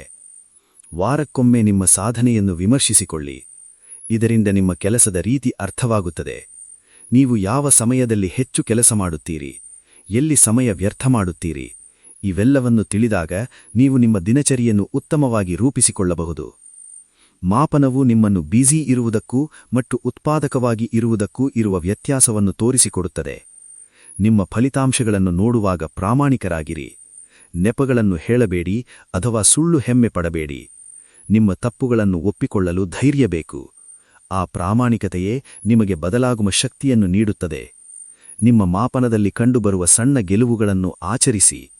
ಯಶಸ್ಸು ಎಂಬುದು ಕೇವಲ ಅಂತ್ಯದಲ್ಲಲ್ಲ, ಅದು ಮುನ್ನಡೆಯುವ ಪ್ರತಿ ಹೆಜ್ಜೆಯಲ್ಲೂ ಇದೆ. ಪ್ರಗತಿ ನಿಧಾನವಾದಾಗ ಗಾಬರಿಯಾಗಬೇಡಿ. ಅದು ನೀವು ಹೊಸದನ್ನು ಕಲಿಯುವ ಸಮಯ ಎಂದು ತಿಳಿಯಿರಿ. ನಿಮ್ಮ ಮಾಪನ ವಿಧಾನ ಸರಳವಾಗಿರಲಿ. ಒಂದು ನೋಟ್ಬುಕ್, ಕ್ಯಾಲೆಂಡರ್ ಅಥವಾ ಮೊಬೈಲ್ ಆಪ್ ಸಾಕು. ಮುಖ್ಯವಾದದ್ದು ನಿರಂತರತೆ. ಹಲ್ಲು ಉಜ್ಜುವಷ್ಟೇ ಪ್ರಗತಿಯನ್ನು ಗಮನಿಸುವುದನ್ನು ನಿಮ್ಮ ದೈನಂದಿನ ಕೆಲಸವಾಗಿಸಿಕೊಳ್ಳಿ. ಫಲಿತಾಂಶಗಳನ್ನು ಮಾಪನ ಮಾಡುವುದು ನಿಮ್ಮನ್ನು ಗುರಿಯತ್ತ ಕೇಂದ್ರೀಕರಿಸುತ್ತದೆ. ಇದು ಪ್ರತಿಯೊಂದು ಕ್ರಿಯೆಯೂ ಮುಖ್ಯ ಎಂದು ನಿಮಗೆ ನೆನಪಿಸುತ್ತದೆ. ನಿಮ್ಮ ಪ್ರಗತಿಯನ್ನು ನೀವು ನಂಬುವ ವ್ಯಕ್ತಿಯೊಂದಿಗೆ ಹಂಚಿಕೊಳ್ಳಿ. ಅದು ನಿಮ್ಮ ಜವಾಬ್ದಾರಿಯನ್ನು ಹೆಚ್ಚಿಸುತ್ತದೆ. ಆದರೆ ನೆನಪಿಡಿ, ಇದನ್ನು ನೀವು ನಿಮ್ಮ ಯಶಸ್ಸಿಗಾಗಿ ಮಾಡುತ್ತಿದ್ದೀರೇ ಹೊರತು ಇತರರೊಂದಿಗೆ ಹೋಲಿಸಿಕೊಳ್ಳಲಲ್ಲ. ನಿಮ್ಮ ಪಯಣ ಅನನ್ಯವಾದದ್ದು. ಕಳೆದ ವಾರಕ್ಕಿಂತ ಇಂದು ನೀವು ಉತ್ತಮವಾಗಿದ್ದರೆ ಸಾಕು. ನೀವು ಫಲಿತಾಂಶಗಳ ಮೇಲೆ ಗಮನಹರಿಸಿದಾಗ ನಿಮ್ಮಲ್ಲಿ ಒಂದು ತಂತ್ರಜ್ಞಾನಿ ಸಿದ್ಧವಾಗುತ್ತದೆ. ನೀವು ಸ್ಮಾರ್ಟ್ ಆಗಿ ಕೆಲಸ ಮಾಡುತ್ತೀರಿ, ಸಮಯ ಉಳಿತಾಯ ಮಾಡುತ್ತೀರಿ ಮತ್ತು ನಿಮ್ಮ ಶ್ರಮಕ್ಕೆ ತಕ್ಕ ಫಲ ಸಿಗುತ್ತಿದೆ ಎಂಬ ನಂಬಿಕೆ ಮೂಡುತ್ತದೆ. ಮಾಪನವು ಒಂದು ದಿಕ್ಸೂಚಿಯಂತೆ ಕೆಲಸ ಮಾಡುತ್ತದೆ. ಇದಿಲ್ಲದಿದ್ದರೆ ನೀವು ದಾರಿ ತಪ್ಪಿ ಎಲ್ಲೋ ಸಾಗಬಹುದು. ಯಶಸ್ವಿ ವ್ಯಕ್ತಿಗಳು ಆಕಸ್ಮಿಕವಾಗಿ ಸುಧಾರಿಸುವುದಿಲ್ಲ. ಅವರು ಯೋಜಿಸುತ್ತಾರೆ, ಮಾಪನ ಮಾಡುತ್ತಾರೆ ಮತ್ತು ಅಗತ್ಯವಿದ್ದಾಗ ಬದಲಾಗುತ್ತಾರೆ. ನಿಮ್ಮ ಪ್ರಗತಿಯನ್ನು ಮಾಪನ ಮಾಡುವುದು ನಿಮ್ಮ ಮನಸ್ಸನ್ನು ಗುರಿಯತ್ತ ನೆಟ್ಟಿರುವಂತೆ ಮಾಡುತ್ತದೆ. ನಿಮ್ಮ ಫಲಿತಾಂಶಗಳು ನಿಮ್ಮ ಭವಿಷ್ಯದ ಸಂದೇಶಗಳಿದ್ದಂತೆ. ಅವುಗಳನ್ನು ಆಲಿಸಿ ಮುನ್ನಡೆಯಿರಿ. ಈ ಅರಿವು ಹೆಚ್ಚಾದಂತೆ ನಿಮ್ಮ ಸಾಧನೆಯೂ ದೊಡ್ಡದಾಗುತ್ತದೆ. ಶ್ರಮವನ್ನು ಯಶಸ್ಸಾಗಿ ಮತ್ತು ಕನಸನ್ನು ನನಸಾಗಿ ಮಾಡುವ ದಾರಿ ಇದವೇ. ಅಧ್ಯಾಯ 7. ದೈನಂದಿನ ಅಡೆತಡೆಗಳಿಂದ ನಿಮ್ಮ ಏಕಾಗ್ರತೆಯನ್ನು ರಕ್ಷಿಸಿಕೊಳ್ಳಿ. ಏಕಾಗ್ರತೆ ಅಥವಾ ಫೋಕಸ್ ಎಂಬುದು ಅತ್ಯಂತ ಅಮೂಲ್ಯವಾದ ಸಂಪತ್ತು. ಇದು ಯಾವುದಾದರೂ ಒಂದು ಪ್ರಮುಖ ಕೆಲಸಕ್ಕೆ ನಿಮ್ಮ ಸಂಪೂರ್ಣ ಗಮನವನ್ನು ನೀಡುವ ಶಕ್ತಿಯಾಗಿದೆ. ನಿಮ್ಮ ಮನಸ್ಸು ಸಂಪೂರ್ಣವಾಗಿ ಒಂದು ಕೆಲಸದಲ್ಲಿ ತೊಡಗಿದಾಗ ಪ್ರಗತಿಯು ವೇಗವಾಗುತ್ತದೆ ಮತ್ತು ಆ ಕೆಲಸವು ಅರ್ಥಪೂರ್ಣವೆನಿಸುತ್ತದೆ. ಆದರೆ ದೈನಂದಿನ ಅಡೆತಡೆಗಳು ನಿಮ್ಮ ಏಕಾಗ್ರತೆಯನ್ನು ಕದಿಯಲು ಸದಾ ಹೊಂಚು ಹಾಕುತ್ತಿರುತ್ತವೆ. ಫೋನ್ಗಳ ಶಬ್ದ, ನೋಟಿಫಿಕೇಷನ್ಗಳು, ಗದ್ದಲದ ಪರಿಸರ ಮತ್ತು ಮನಸ್ಸಿನ ಯೋಚನೆಗಳು ನಿಮ್ಮನ್ನು ದಾರಿ ತಪ್ಪಿಸಲು ಪ್ರಯತ್ನಿಸುತ್ತವೆ. ನಿಮ್ಮ ಏಕಾಗ್ರತೆಯನ್ನು ನೀವು ರಕ್ಷಿಸಿಕೊಳ್ಳದಿದ್ದರೆ ನಿಮಗೆ ಅರಿವಿಲ್ಲದೆಯೇ ನಿಮ್ಮ ಅಮೂಲ್ಯ ಸಮಯ ವ್ಯರ್ಥವಾಗುತ್ತದೆ. ನಿಜವಾಗಿಯೂ ಮುಖ್ಯವಾದುದರ ಜೊತೆ ಕನೆಕ್ಟ್ ಆಗಿರಲು ನಿಮ್ಮ ಗಮನವನ್ನು ಹೇಗೆ ಕಾಪಾಡಿಕೊಳ್ಳಬೇಕು ಎಂದು ಕಲಿಯುವುದು ಬಹಳ ಮುಖ್ಯ. ಪ್ರತಿದಿನ ನಿಮ್ಮ ಆದ್ಯತೆಗಳನ್ನು ಅಂದರೆ ಪ್ರಯಾರಿಟೀಸ್ಗಳನ್ನು ಸ್ಪಷ್ಟಪಡಿಸಿಕೊಳ್ಳುವುದರ ಮೂಲಕ ಇದನ್ನು ಆರಂಭಿಸಿ. ಬೆಳಿಗ್ಗೆ ಎದ್ದ ತಕ್ಷಣ ನಿಮ್ಮ ಗುರಿಗಳಿಗೆ ಪೂರಕವಾದ 1 ಅಥವಾ 2 ಪ್ರಮುಖ ಕೆಲಸಗಳನ್ನು ಆರಿಸಿ ಬರೆದಿಡಿ. ಯಾವುದು ಮುಖ್ಯ ಎಂಬುದು ನಿಮ್ಮ ಮನಸ್ಸಿಗೆ ತಿಳಿದಾಗ ಅಡೆತಡೆಗಳನ್ನು ನಿರ್ಲಕ್ಷಿಸುವುದು ಸುಲಭವಾಗುತ್ತದೆ. ಸ್ಪಷ್ಟವಾದ ಪಟ್ಟಿ ಇಲ್ಲದಿದ್ದರೆ ಅನಗತ್ಯ ಕೆಲಸಗಳು ಸಹ ತುರ್ತು ಕೆಲಸಗಳಂತೆ ಭಾಸವಾಗುತ್ತವೆ. ನಿಮ್ಮ ಸುತ್ತಮುತ್ತಲಿನ ಪರಿಸರವು ಏಕಾಗ್ರತೆಯ ಮೇಲೆ ಪ್ರಭಾವ ಬೀರುತ್ತದೆ. ಅನಗತ್ಯ ವಸ್ತುಗಳನ್ನು ದೂರವಿಟ್ಟು ನಿಮ್ಮ ಕೆಲಸದ ಜಾಗವನ್ನು ಸ್ವಚ್ಛವಾಗಿಡಿ. ಗದ್ದಲವಿದ್ದರೆ ಪ್ರಶಾಂತವಾದ ಜಾಗವನ್ನು ಹುಡುಕಿ ಅಥವಾ ಹೆಡ್ಫೋನ್ ಬಳಸಿ. ಮನಸ್ಸು ಶಾಂತವಾಗಿದ್ದಾಗ ಮಾತ್ರ ಕೆಲಸದ ಮೇಲೆ ಹೆಚ್ಚು ಗಮನಹರಿಸಲು ಸಾಧ್ಯವಾಗುತ್ತದೆ. ತಂತ್ರಜ್ಞಾನವು ಏಕಾಗ್ರತೆಯನ್ನು ಕದಿಯುವ ಅತಿದೊಡ್ಡ ಮೂಲವಾಗಿದೆ. ಸೋಷಿಯಲ್ ಮೀಡಿಯಾ ನಿಮ್ಮನ್ನು ನಿಮ್ಮ ಜೀವನ ಸುಧಾರಿಸುವ ಬದಲು ಇತರರ ಜೀವನದ ಕಡೆಗೆ ಸೆಳೆಯುತ್ತದೆ. ಕೆಲಸದ ಸಮಯದಲ್ಲಿ ಫೋನನ್ನು ಸೈಲೆಂಟ್ ಮಾಡಿ ಅಥವಾ ದೂರವಿಡಿ. ಸಂದೇಶಗಳನ್ನು ಕೇವಲ ಬಿಡುವಿನ ವೇಳೆಯಲ್ಲಿ ಮಾತ್ರ ನೋಡಿ. ತಂತ್ರಜ್ಞಾನವು ನಿಮ್ಮ ನಿಯಂತ್ರಣದಲ್ಲಿರಬೇಕೇ ಹೊರತು ಅದು ನಿಮ್ಮನ್ನು ನಿಯಂತ್ರಿಸಬಾರದು. ಕೆಲಸಕ್ಕಾಗಿ ನಿರ್ದಿಷ್ಟ ಸಮಯವನ್ನು ಮೀಸಲಿಡಿ, ಅಂದರೆ ಟೈಮ್ ಬ್ಲಾಕ್ಸ್. ಉದಾಹರಣೆಗೆ, ಮುಂದಿನ 30 ನಿಮಿಷ ನಾನು ಕೇವಲ ಈ ಕೆಲಸವನ್ನೇ ಮಾಡುತ್ತೇನೆ ಎಂದು ನಿರ್ಧರಿಸಿ. ಈ ಸಮಯದಲ್ಲಿ ಫೋನ್ ನೋಡುವುದು ಅಥವಾ ಬೇರೆ ಆಲೋಚನೆ ಮಾಡುವುದು ಬೇಡ. ಸಣ್ಣ ಅವಧಿಯ ಇಂತಹ ಶಿಸ್ತು ದೊಡ್ಡ ಫಲಿತಾಂಶ ನೀಡುತ್ತದೆ. ಪ್ರತಿ ಸೆಷನ್ ನಂತರ ಸಣ್ಣ ವಿರಾಮ ತೆಗೆದುಕೊಳ್ಳಿ. ನಿಮ್ಮ ಏಕಾಗ್ರತೆಯನ್ನು ರಕ್ಷಿಸಿಕೊಳ್ಳುವುದು ಎಂದರೆ ಇಲ್ಲ ಎಂದು ಹೇಳುವುದನ್ನು ಕಲಿಯುವುದು ಕೂಡ ಹೌದು. ಇತರರು ನಿಮ್ಮ ಸಮಯವನ್ನು ಕದಿಯುವಂತಹ ವಿನಂತಿಗಳನ್ನು ಮಾಡಬಹುದು. ನಿಮ್ಮ ಆದ್ಯತೆಗಳಿಗೆ ಅವು ಹೊಂದದಿದ್ದರೆ ನಯವಾಗಿ ನಿರಾಕರಿಸಿ. ನಿಮ್ಮ ಗುರಿಗಳಿಗೆ ಮೊದಲ ಆದ್ಯತೆ ನೀಡುವ ಹಕ್ಕು ನಿಮಗಿದೆ. ನಿಮ್ಮ ಭವಿಷ್ಯದ ರಕ್ಷಣೆ ನಿಮ್ಮ ಜವಾಬ್ದಾರಿ. ಒಂದೇ ಸಮಯದಲ್ಲಿ ಅನೇಕ ಕೆಲಸಗಳನ್ನು ಮಾಡುವುದು ಏಕಾಗ್ರತೆಯನ್ನು ಕುಗ್ಗಿಸುತ್ತದೆ. ಇದು ನಿಮ್ಮ ಕೆಲಸದ ಗುಣಮಟ್ಟವನ್ನು ಕಡಿಮೆ ಮಾಡುತ್ತದೆ. ಒಂದು ಸಮಯದಲ್ಲಿ ಒಂದು ಕೆಲಸವನ್ನು ಮಾತ್ರ ಮಾಡಿ ಅದನ್ನು ಪೂರ್ಣಗೊಳಿಸಿ. ಕೆಲಸ ಮುಗಿಸಿದಾಗ ಸಿಗುವ ತೃಪ್ತಿ ನಿಮ್ಮ ಆತ್ಮವಿಶ್ವಾಸವನ್ನು ಹೆಚ್ಚಿಸುತ್ತದೆ. ಕೆಲವೊಮ್ಮೆ ಅಡೆತಡೆಗಳು ಒಳಗಿಂದಲೇ ಬರುತ್ತವೆ. ಆತಂಕ, ಅನುಮಾನ ಅಥವಾ ಹಳೆಯ ಯೋಚನೆಗಳು ನಿಮ್ಮನ್ನು ಕಾಡಬಹುದು. ಇಂತಹ ಸಮಯದಲ್ಲಿ ಸಿಟ್ಟಾಗಬೇಡಿ. ದೀರ್ಘವಾಗಿ ಉಸಿರಾಡಿ ಆ ಯೋಚನೆಯನ್ನು ಗಮನಿಸಿ ಮತ್ತೆ ನಿಮ್ಮ ಕೆಲಸದ ಕಡೆಗೆ ಗಮನಹರಿಸಿ. ಅಭ್ಯಾಸ ಬಲದಿಂದ ಇದು ಸುಲಭವಾಗುತ್ತದೆ. ದೈಹಿಕ ಆರೋಗ್ಯವು ಏಕಾಗ್ರತೆಗೆ ಪೂರಕವಾಗಿದೆ. ಸರಿಯಾದ ನಿದ್ರೆ, ನೀರು ಮತ್ತು ಪೌಷ್ಟಿಕ ಆಹಾರ ನಿಮ್ಮ ಮೆದುಳನ್ನು ಚುರುಕಾಗಿರಿಸುತ್ತವೆ. ಆಯಾಸಗೊಂಡ ದೇಹದೊಂದಿಗೆ ಏಕಾಗ್ರತೆ ಸಾಧಿಸುವುದು ಕಷ್ಟ. ನಿಮ್ಮ ಕೆಲಸದ ಸಮಯದ ಬಗ್ಗೆ ನಿಮ್ಮ ಸುತ್ತಮುತ್ತಲಿನವರಿಗೆ ತಿಳಿಸಿ. ಆ ಸಮಯದಲ್ಲಿ ಯಾರೂ ತೊಂದರೆ ನೀಡದಂತೆ ನೋಡಿಕೊಳ್ಳಿ. ಏಕಾಗ್ರತೆಯಿಂದ ಕೆಲಸ ಮುಗಿಸಿದ ನಂತರ ನಿಮಗೆ ನೀವೇ ಒಂದು ಸಣ್ಣ ಉಡುಗೊರೆ ಅಥವಾ ವಿರಾಮವನ್ನು ನೀಡಿ. ಇದು ಏಕಾಗ್ರತೆಯನ್ನು ಒಂದು ಸಂತೋಷದಾಯಕ ಅಭ್ಯಾಸವನ್ನಾಗಿ ಮಾಡುತ್ತದೆ. ಪ್ರತಿದಿನದ ಕೊನೆಯ ದಿನದಲ್ಲಿ ನಿಮ್ಮ ಗಮನ ಎಲ್ಲಿ ಕಳೆದುಹೋಯಿತು ಎಂದು ವಿಶ್ಲೇಷಿಸಿ. ಇದು ಮುಂದಿನ ದಿನಗಳಲ್ಲಿ ಉತ್ತಮ ತಂತ್ರ ರೂಪಿಸಲು ಸಹಾಯ ಮಾಡುತ್ತದೆ. ಪರಿಪೂರ್ಣತೆಗಾಗಿ ಹಂಬಲಿಸಬೇಡಿ. ಕೆಲವೊಮ್ಮೆ ಗಮನ ಚದರುವುದು ಸಹಜ. ಅಂತಹ ಸಮಯದಲ್ಲಿ ನಿಮ್ಮನ್ನು ದೋಷಿಸಿಕೊಳ್ಳದೆ ಮತ್ತೆ ಹಳಿಗೆ ಮರಳಿ. ಏಕಾಗ್ರತೆ ಎಂಬುದು ಒಂದು ಸ್ನಾಯುವಿನಂತೆ. ಎಷ್ಟು ತರಬೇತಿ ನೀಡುತ್ತೀರೋ ಅಷ್ಟು ಬಲಗೊಳ್ಳುತ್ತದೆ. 1 ನಿಮಿಷದ ಅಡೆತಡೆ ಮುಂದೆ ಗಂಟೆಗಳನ್ನೇ ಕಬಲಿಸಬಹುದು. ನಿಮ್ಮ ಏಕಾಗ್ರತೆಯನ್ನು ರಕ್ಷಿಸಿಕೊಳ್ಳುವುದು ಎಂದರೆ ನಿಮ್ಮ ಭವಿಷ್ಯವನ್ನು ರಕ್ಷಿಸಿಕೊಳ್ಳುವುದು ಎಂದರ್ಥ. ಪ್ರತಿ ಕ್ಷಣವೂ ಈ ಕೆಲಸ ನನ್ನ ಗುರಿ ಸಾಧನೆಗೆ ಪೂರಕವಾಗಿದೆಯೇ ಎಂದು ನಿಮ್ಮನ್ನು ನೀವು ಕೇಳಿಕೊಳ್ಳಿ. ಈ ಒಂದು ಪ್ರಶ್ನೆ ನಿಮ್ಮನ್ನು ದಾರಿ ತಪ್ಪದಂತೆ ಕಾಪಾಡುತ್ತದೆ. ಯಶಸ್ಸು ಸಾಧ್ಯವಾಗುವುದು ನಿಮ್ಮ ಗಮನ ನಿಮ್ಮ ಗುರಿಯ ಮೇಲಿದ್ದಾಗ ಮಾತ್ರ. ಅಲ್ಪಕಾಲದ ಮನರಂಜನೆಗಿಂತ ನಿಮ್ಮ ಗುರಿಗಳಿಗೆ ಆದ್ಯತೆ ನೀಡಿ. ನೀವು ಆಳವಾದ ಏಕಾಗ್ರತೆ ಸಾಧಿಸಲು ಸಮರ್ಥರಿದ್ದೀರಿ. ಈ ಏಕಾಗ್ರತೆಯೇ ನಿಮಗೆ ಸ್ವಾತಂತ್ರ್ಯ ನೀಡುತ್ತದೆ. ನಿಮ್ಮ ಗಮನದ ಮೇಲೆ ನಿಮ್ಮ ನಿಯಂತ್ರಣವಿದ್ದಾಗ ನಿಮ್ಮ ದಿಕ್ಕು ಮತ್ತು ಭವಿಷ್ಯ ನಿಮ್ಮ ಕೈಯಲ್ಲಿಯೇ ಇದೆ. ನೀವು ಬಯಸಿದ ಜೀವನವನ್ನು ರೂಪಿಸಲು ನಿಮ್ಮ ಸಂಪೂರ್ಣ ಗಮನವನ್ನು ನೀಡಿ ಮತ್ತು ಅದು ಹೇಗೆ ಪ್ರಗತಿಯಾಗಿ ಬದಲಾಗುತ್ತದೆ ಎಂದು ಗಮನಿಸಿ. ಅಧ್ಯಾಯ 8.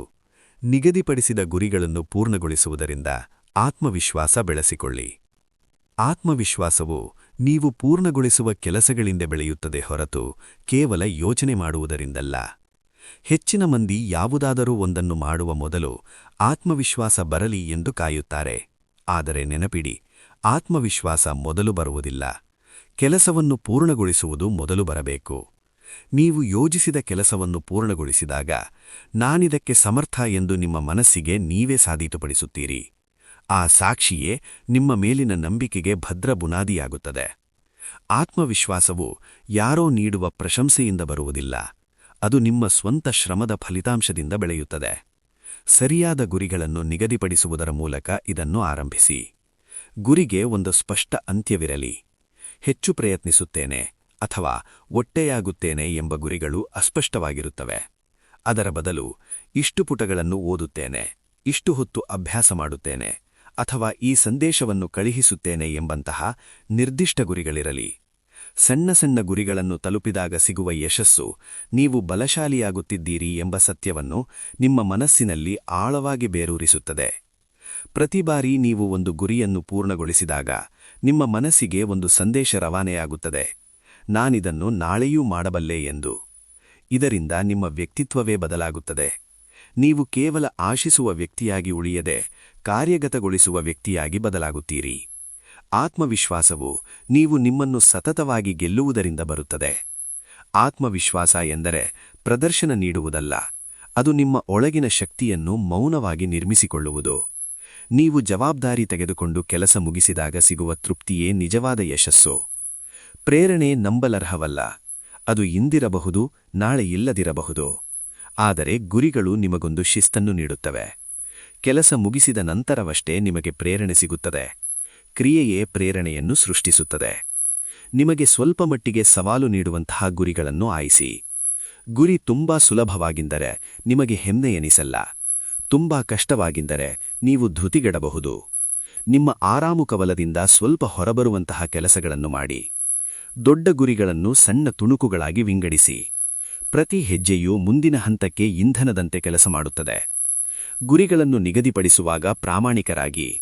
ನಿಮ್ಮ ಇಂದಿನ ಸಾಮರ್ಥ್ಯಕ್ಕೆ ತಕ್ಕಂತೆ ಗುರಿ ಇರಲಿ. ಅತಿಯಾದ ಭರವಸೆ ನೀಡಿ ಅದನ್ನು ಪೂರ್ಣಗೊಳಿಸಲಾದಲ್ಲಿ ಆತ್ಮವಿಶ್ವಾಸ ಕುಗ್ಗುತ್ತದೆ. ಒಂದು ಕೆಲಸವನ್ನು ಪೂರ್ಣಗೊಳಿಸಿದಾಗ ಅದನ್ನು ಆಚರಿಸಿ. ಆ ಸಂತೋಷವು ನಿಮ್ಮನ್ನು ಮುನ್ನಡೆಯಲು ಪ್ರೇರೇಪಿಸುತ್ತದೆ. ನಿಮ್ಮ ಸಾಧನೆಗಳನ್ನು ದಾಖಲಿಸಿ. ನೀವು ಪೂರ್ಣಗೊಳಿಸಿದ ಕೆಲಸಗಳ ಪಟ್ಟಿಯನ್ನು ನೋಡಿದಾಗ ಅನುಮಾನಗಳು ನಿಮ್ಮನ್ನು ಕಾಡಲು ಸಾಧ್ಯವಿಲ್ಲ. ಯಾವುದಾದರೂ ದಿನ ಗುರಿ ತಪ್ಪಿಹೋದರೆ ಗಾಬರಿಯಾಗಬೇಡಿ. ಅದು ನಿಮ್ಮ ಯಶಸ್ಸನ್ನು ಅಳಿಸಿ ಹಾಕುವುದಿಲ್ಲ. ತಪ್ಪುಗಳಿಂದ ಕಲಿತು ಮರುದಿನವೇ ಹಳಿಗೆ ಮರಳುವುದು ಅತ್ಯಂತ ದೊಡ್ಡ ಆತ್ಮವಿಶ್ವಾಸದ ಲಕ್ಷಣ. ನಿಮ್ಮನ್ನು ಇತರರೊಂದಿಗೆ ಹೋಲಿಸಿಕೊಳ್ಳಬೇಡಿ. ನಿಮ್ಮ ಪಯಣ ನಿಮ್ಮದು. ಬೇರೆಯವರು ವೇಗವಾಗಿ ಸಾಗುತ್ತಿರಬಹುದು, ಆದರೆ ಅದು ನಿಮ್ಮ ಪ್ರಗತಿಯನ್ನು ಕಡಿಮೆ ಮಾಡುವುದಿಲ್ಲ. ನಿಮ್ಮ ಗುರಿ ನಿಮ್ಮ ಮೇಲೆ ನಿಮಗಿರುವ ಗೌರವವನ್ನು ಹೆಚ್ಚಿಸಲಿ. ನೀವು ನಂಬಬಹುದಾದ ವ್ಯಕ್ತಿಯಾಗಿ ನೀವು ಬದಲಾಗಬೇಕು. ಕಷ್ಟದ ಸನ್ನಿವೇಶಗಳನ್ನು ಎದುರಿಸುವುದರಿಂದಲೂ ಆತ್ಮವಿಶ್ವಾಸ ಬೆಳೆಯುತ್ತದೆ. ಭಯವಿದ್ದರೂ ಕೆಲಸ ಮಾಡುವುದು ನಿಮ್ಮ ಧೈರ್ಯವನ್ನು ಹೆಚ್ಚಿಸುತ್ತದೆ. ಭಯವು ನಿಮ್ಮನ್ನು ನಿಯಂತ್ರಿಸುತ್ತಿಲ್ಲ ಎಂದು ನೀವು ಸಾಬೀತುಪಡಿಸುತ್ತೀರಿ. ಬೆಳವಣಿಗೆಯ ವಿಷಯದಲ್ಲಿ ತಾಳ್ಮೆಯಿರಲಿ. ಆತ್ಮವಿಶ್ವಾಸವು ರಾತ್ರೋರಾತ್ರಿ ಬರುವುದಿಲ್ಲ. ಅದು ಪ್ರತಿದಿನದ ಶ್ರಮದಿಂದ ಇಟ್ಟಿಗೆಯ ಮೇಲೆ ಇಟ್ಟಿಗೆ ಇಟ್ಟಂತೆ ನಿರ್ಮಿಸಲ್ಪಡುತ್ತದೆ. ನೀವು ಆರಂಭಿಸಿದ ಕೆಲಸವನ್ನು ಪೂರ್ಣಗೊಳಿಸಿದಾಗ ನಿಮ್ಮ ಬದುಕೇ ಬದಲಾಗುತ್ತದೆ. ಯಶಸ್ಸು ನಿಮ್ಮ ಅಭ್ಯಾಸವಾಗುತ್ತದೆ. ಇಂದೇ ಒಂದು ಸಣ್ಣ ಗುರಿಯನ್ನು ಆಯಿಸಿ. ಸಂಪೂರ್ಣ ಏಕಾಗ್ರತೆಯಿಂದ ಅದನ್ನು ಪೂರ್ಣಗೊಳಿಸಿ. ಆ ಹೆಮ್ಮೆಯನ್ನು ಅನುಭವಿಸಿ. ನಾಳೆಯೂ ಇದನ್ನೇ ಮುಂದುವರಿಸಿ. ಪ್ರತಿ ಪೂರ್ಣಗೊಂಡ ಗುರಿಯು ನಿಮ್ಮ ಭವಿಷ್ಯಕ್ಕೆ ನೀವು ನೀಡಿದ ಭರವಸೆಯಾಗಿದೆ. ಆ ಭರವಸೆಯೇ ನಿಮ್ಮನ್ನು ನೀವು ಕಲ್ಪಿಸಿಕೊಂಡಿದ್ದಕ್ಕಿಂತಲೂ ಬಲಿಷ್ಠವಾದ ಜೀವನದತ್ತ ಕರೆದೊಯ್ಯುತ್ತದೆ. ಅಧ್ಯಾಯ 9. ಫಲಿತಾಂಶ ನೀಡುವ ಹವ್ಯಾಸಗಳಲ್ಲಿ ನಿಮ್ಮ ಶಕ್ತಿಯನ್ನು ಹೂಡಿಕೆ ಮಾಡಿ. ಪ್ರತಿದಿನ ನೀವು ಎದ್ದಾಗ ನಿಮ್ಮಲ್ಲಿ ಒಂದು ನಿರ್ದಿಷ್ಟ ಪ್ರಮಾಣದ ಶಕ್ತಿ, ಅಂದರೆ ಎನರ್ಜಿ ಇರುತ್ತದೆ. ಈ ಶಕ್ತಿಯೇ ನಿಮ್ಮ ಭವಿಷ್ಯಕ್ಕೆ ಬೇಕಾದ ಇಂಧನ. ಈ ಶಕ್ತಿಯನ್ನು ನೀವು ಹೇಗೆ ಬಳಸುತ್ತೀರಿ ಎಂಬುದು ನಿಮ್ಮ ಜೀವನದ ದಿಕ್ಕನ್ನು ನಿರ್ಧರಿಸುತ್ತದೆ. ಕೆಲವು ಹವ್ಯಾಸಗಳು ನಿಮ್ಮ ಶಕ್ತಿಯನ್ನು ಹೀರಿಬಿಡುತ್ತವೆ ಮತ್ತು ಯಾವುದೇ ಪ್ರಗತಿಯಿಲ್ಲದೆ ನಿಮ್ಮನ್ನು ದಣಿಸುತ್ತವೆ. ಆದರೆ ಇತರ ಕೆಲವು ಹವ್ಯಾಸಗಳು ನಿಮ್ಮನ್ನು ಸದೃಢಗೊಳಿಸುತ್ತವೆ ಮತ್ತು ನೀವು ಬಯಸಿದ ಫಲಿತಾಂಶದತ್ತ ನಿಮ್ಮನ್ನು ಕೊಂಡೊಯ್ಯುತ್ತವೆ. ಉದ್ದೇಶಪೂರ್ವಕವಾಗಿ ಶಕ್ತಿಯನ್ನು ಹೂಡಿಕೆ ಮಾಡುವುದೇ ಈ ಎರಡು ಹಾದಿಗಳ ನಡುವಿನ ವ್ಯತ್ಯಾಸ. ನಿಮ್ಮ ಶಕ್ತಿ ಪ್ರಸ್ತುತ ಎಲ್ಲಿ ವ್ಯಯವಾಗುತ್ತಿದೆ ಎಂಬುದನ್ನು ಗಮನಿಸುವುದರಿಂದ ಇದನ್ನು ಆರಂಭಿಸಿ. ನಿಮ್ಮ ಬೆಳಿಗ್ಗೆ, ಮಧ್ಯಾಹ್ನ ಮತ್ತು ರಾತ್ರಿಯ ಹವ್ಯಾಸಗಳ ಬಗ್ಗೆ ಯೋಚಿಸಿ. ಅವುಗಳಲ್ಲಿ ಯಾವುದು ನಿಮ್ಮ ಆರೋಗ್ಯ, ಕೌಶಲ ಅಥವಾ ಮನಸ್ಥಿತಿಯನ್ನು ಸುಧಾರಿಸುತ್ತಿದೆ ಮತ್ತು ಯಾವುದು ಕೇವಲ ಸಮಯವನ್ನು ವ್ಯರ್ಥ ಮಾಡುತ್ತಿದೆ. ಯಾವ ಹವ್ಯಾಸಗಳು ಪ್ರಗತಿಗೆ ಪೂರಕವಾಗಿವೆ ಮತ್ತು ಯಾವುವು ಅವಕಾಶಗಳನ್ನು ಕದಿಯುತ್ತಿವೆ ಎಂಬುದನ್ನು ಗುರುತಿಸಲು ಪ್ರಾಮಾಣಿಕತೆ ಬೇಕು. ಪ್ರತಿ ಹವ್ಯಾಸವೂ ನಿಮ್ಮ ಯಶಸ್ಸಿನ ಖಾತೆಗೆ ಹಣ ಜಮೆ ಮಾಡಿದಂತೆ ಅಥವಾ ಅಲ್ಲಿಂದ ಹಣ ತೆಗೆದಂತೆ. ಹವ್ಯಾಸಗಳು ಶಕ್ತಿಯುತವಾಗಿವೆ, ಏಕೆಂದರೆ ಅವು ಸ್ವಯಂಚಾಲಕವಾಗಿ ನಡೆಯುತ್ತವೆ. ನೀವು ಅವುಗಳ ಬಗ್ಗೆ ಹೆಚ್ಚು ಯೋಚಿಸುವ ಅಗತ್ಯವಿಲ್ಲ. ಸರಿಯಾದ ಹವ್ಯಾಸಗಳನ್ನು ನಿರ್ಮಿಸಿಕೊಂಡರೆ ಪ್ರೇರಣೆ ಇಲ್ಲದ ದಿನಗಳಲ್ಲೂ ಪ್ರಗತಿ ಸಾಧಿಸಲು ಸಾಧ್ಯವಾಗುತ್ತದೆ. ಹವ್ಯಾಸವು ಗುರಿಯೊಂದಿಗೆ ಹೊಂದಿಕೆಯಾದಾಗ ಶ್ರಮವು ಅರ್ಥಪೂರ್ಣವೆನಿಸುತ್ತದೆ. ಮೌಲ್ಯವಿಲ್ಲದ ಹವ್ಯಾಸಗಳನ್ನು ಕೈಬಿಡಿ. ಸುಮ್ಮನೆ ಮೊಬೈಲ್ ಸ್ಕ್ರಾಲ್ ಮಾಡುವುದು, ದೂರುವುದು ಮತ್ತು ಜವಾಬ್ದಾರಿಯಿಂದ ನುಣುಚಿಕೊಳ್ಳುವುದು ಆ ಕ್ಷಣಕ್ಕೆ ಸುಲಭವೆನಿಸಬಹುದು, ಆದರೆ ಅವು ನಿಮ್ಮನ್ನು ಇದ್ದಲ್ಲೇ ನಿಲ್ಲಿಸುತ್ತವೆ. ಇವುಗಳ ಬದಲಾಗಿ ಬೆಳವಣಿಗೆ ನೀಡುವ ಹವ್ಯಾಸಗಳನ್ನು ಅಳವಡಿಸಿಕೊಂಡಾಗ ನೀವು ಹೆಚ್ಚು ಜೀವಂತಿಕೆಯನ್ನು ಅನುಭವಿಸುತ್ತೀರಿ. ನಿಮ್ಮ ಹವ್ಯಾಸಗಳು ಎಷ್ಟು ಸಣ್ಣದಾಗಿರಲಿ ಎಂದರೆ ಅವುಗಳನ್ನು ಪ್ರತಿದಿನ ಮಾಡಲು ಸಾಧ್ಯವಾಗಲಿ. ತಿಂಗಳಿಗೊಮ್ಮೆ ದೊಡ್ಡ ಕೆಲಸ ಮಾಡುವುದಕ್ಕಿಂತ ಪ್ರತಿದಿನ ಸಣ್ಣ ಕೆಲಸ ಮಾಡುವುದು ಉತ್ತಮ. ಸಣ್ಣ ಹವ್ಯಾಸಗಳು ವೇಗವನ್ನು ಸೃಷ್ಟಿಸುತ್ತವೆ ಮತ್ತು ಆತ್ಮವಿಶ್ವಾಸವನ್ನು ಬೆಳೆಸುತ್ತವೆ. ನಿಮ್ಮ ಸುತ್ತಮುತ್ತಲಿನ ಪರಿಸರವನ್ನು ನಿಮ್ಮ ಹವ್ಯಾಸಗಳಿಗೆ ಪೂರಕವಾಗಿ ರೂಪಿಸಿಕೊಳ್ಳಿ. ಓದಬೇಕೆಂದಿದ್ದರೆ ಪುಸ್ತಕವನ್ನು ಕಣ್ಣಿಗೆ ಕಾಣುವಂತೆ ಇಡಿ. ವ್ಯಾಯಾಮ ಮಾಡಬೇಕೆಂದಿದ್ದರೆ ಹಿಂದಿನ ರಾತ್ರಿಯೇ ಬಟ್ಟೆಗಳನ್ನು ಸಿದ್ಧಪಡಿಸಿಡಿ. ಅಡೆತಡೆಗಳನ್ನು ದೂರವಿಡಿ. ನಿಮ್ಮ ಹವ್ಯಾಸಗಳನ್ನು ದಾಖಲಿಸುವುದು ನಿಮ್ಮನ್ನು ಜವಾಬ್ದಾರಿಯುತವಾಗಿರಿಸುತ್ತದೆ. ಇದು ನೀವು ಎಷ್ಟು ಸಾಧಿಸಿದ್ದೀರಿ ಎಂಬುದಕ್ಕೆ ಸಾಕ್ಷಿ ನೀಡುತ್ತದೆ. ದಿನದ ಕೊನೆಯಲ್ಲಿ ನಿಮಗೆ ಹೆಮ್ಮೆ ನೀಡುವ ಹವ್ಯಾಸಗಳನ್ನು ಆರಿಸಿ. ಹೆಮ್ಮೆ ಪಡುವುದರಿಂದ ಪ್ರೇರಣೆ ಸಿಗುತ್ತದೆ. ಪ್ರೇರಣೆಯಿಂದ ನಿರಂತರತೆ ಬರುತ್ತದೆ ಮತ್ತು ನಿರಂತರತೆಯಿಂದ ಫಲಿತಾಂಶ ಸಿಗುತ್ತದೆ. ನಿಮ್ಮ ಮನಸ್ಥಿತಿಯನ್ನು ಕುಗ್ಗಿಸುವ ಅನುಮಾನ ಮತ್ತು ನಕಾರಾತ್ಮಕ ಯೋಚನೆಗಳನ್ನು ದೂರವಿಡಿ. ನಿಮ್ಮನ್ನು ನೀವು ಪ್ರೋತ್ಸಾಹಿಸಿಕೊಳ್ಳಿ. ಮನಸ್ಸು ನಿಮ್ಮ ಪರವಾಗಿ ಕೆಲಸ ಮಾಡುವಂತೆ ನೋಡಿಕೊಳ್ಳಿ. ಗಮನ ಎಲ್ಲಿರುತ್ತದೆಯೋ ಶಕ್ತಿಯು ಅಲ್ಲಿಗೆ ಹರಿಯುತ್ತದೆ. ಗಮನ ಚದರಿದರೆ ಶಕ್ತಿಯು ವ್ಯರ್ಥವಾಗುತ್ತದೆ. ಒಂದು ಸಮಯದಲ್ಲಿ ಒಂದು ಕೆಲಸದ ಮೇಲೆ ಮಾತ್ರ ಗಮನಹರಿಸಿ. ಶಿಸ್ತಿನ ಹವ್ಯಾಸಗಳು ಆತ್ಮಗೌರವವನ್ನು ಹೆಚ್ಚಿಸುತ್ತವೆ. ಒಬ್ಬ ಶಿಸ್ತಿನ ವ್ಯಕ್ತಿ ಯಾವಾಗಲೂ ಒಂದು ಉದ್ದೇಶ ಮತ್ತು ಗುರಿಯೊಂದಿಗೆ ಬದುಕುತ್ತಾನೆ. ವಿಶ್ರಾಂತಿ ಮತ್ತು ಚೇತರಿಕೆಯ ಹವ್ಯಾಸಗಳು ಅಷ್ಟೇ ಮುಖ್ಯ. ವಿಶ್ರಾಂತಿ ಎಂದರೆ ಸೋಮಾರಿತನವಲ್ಲ, ಅದು ಮುಂದಿನ ಬೆಳವಣಿಗೆಗೆ ಬೇಕಾದ ಇಂಧನ. ಸರಿಯಾದ ನಿದ್ದೆ ಮತ್ತು ಬಿಡುವಿನ ಸಮಯ ನಿಮ್ಮ ಮೆದುಳನ್ನು ಚೈತನ್ಯಗೊಳಿಸುತ್ತವೆ. ನಿಮ್ಮ ಶಕ್ತಿಯನ್ನು ಹೆಚ್ಚಿಸುವಂತಹ ಪ್ರೇರಕ ವ್ಯಕ್ತಿಗಳ ಸ್ನೇಹ ಮಾಡಿ. ಆರೋಗ್ಯಕರ ಸಂಬಂಧಗಳು ಒಳ್ಳೆಯ ಹವ್ಯಾಸಗಳನ್ನು ಬೆಂಬಲಿಸುತ್ತವೆ.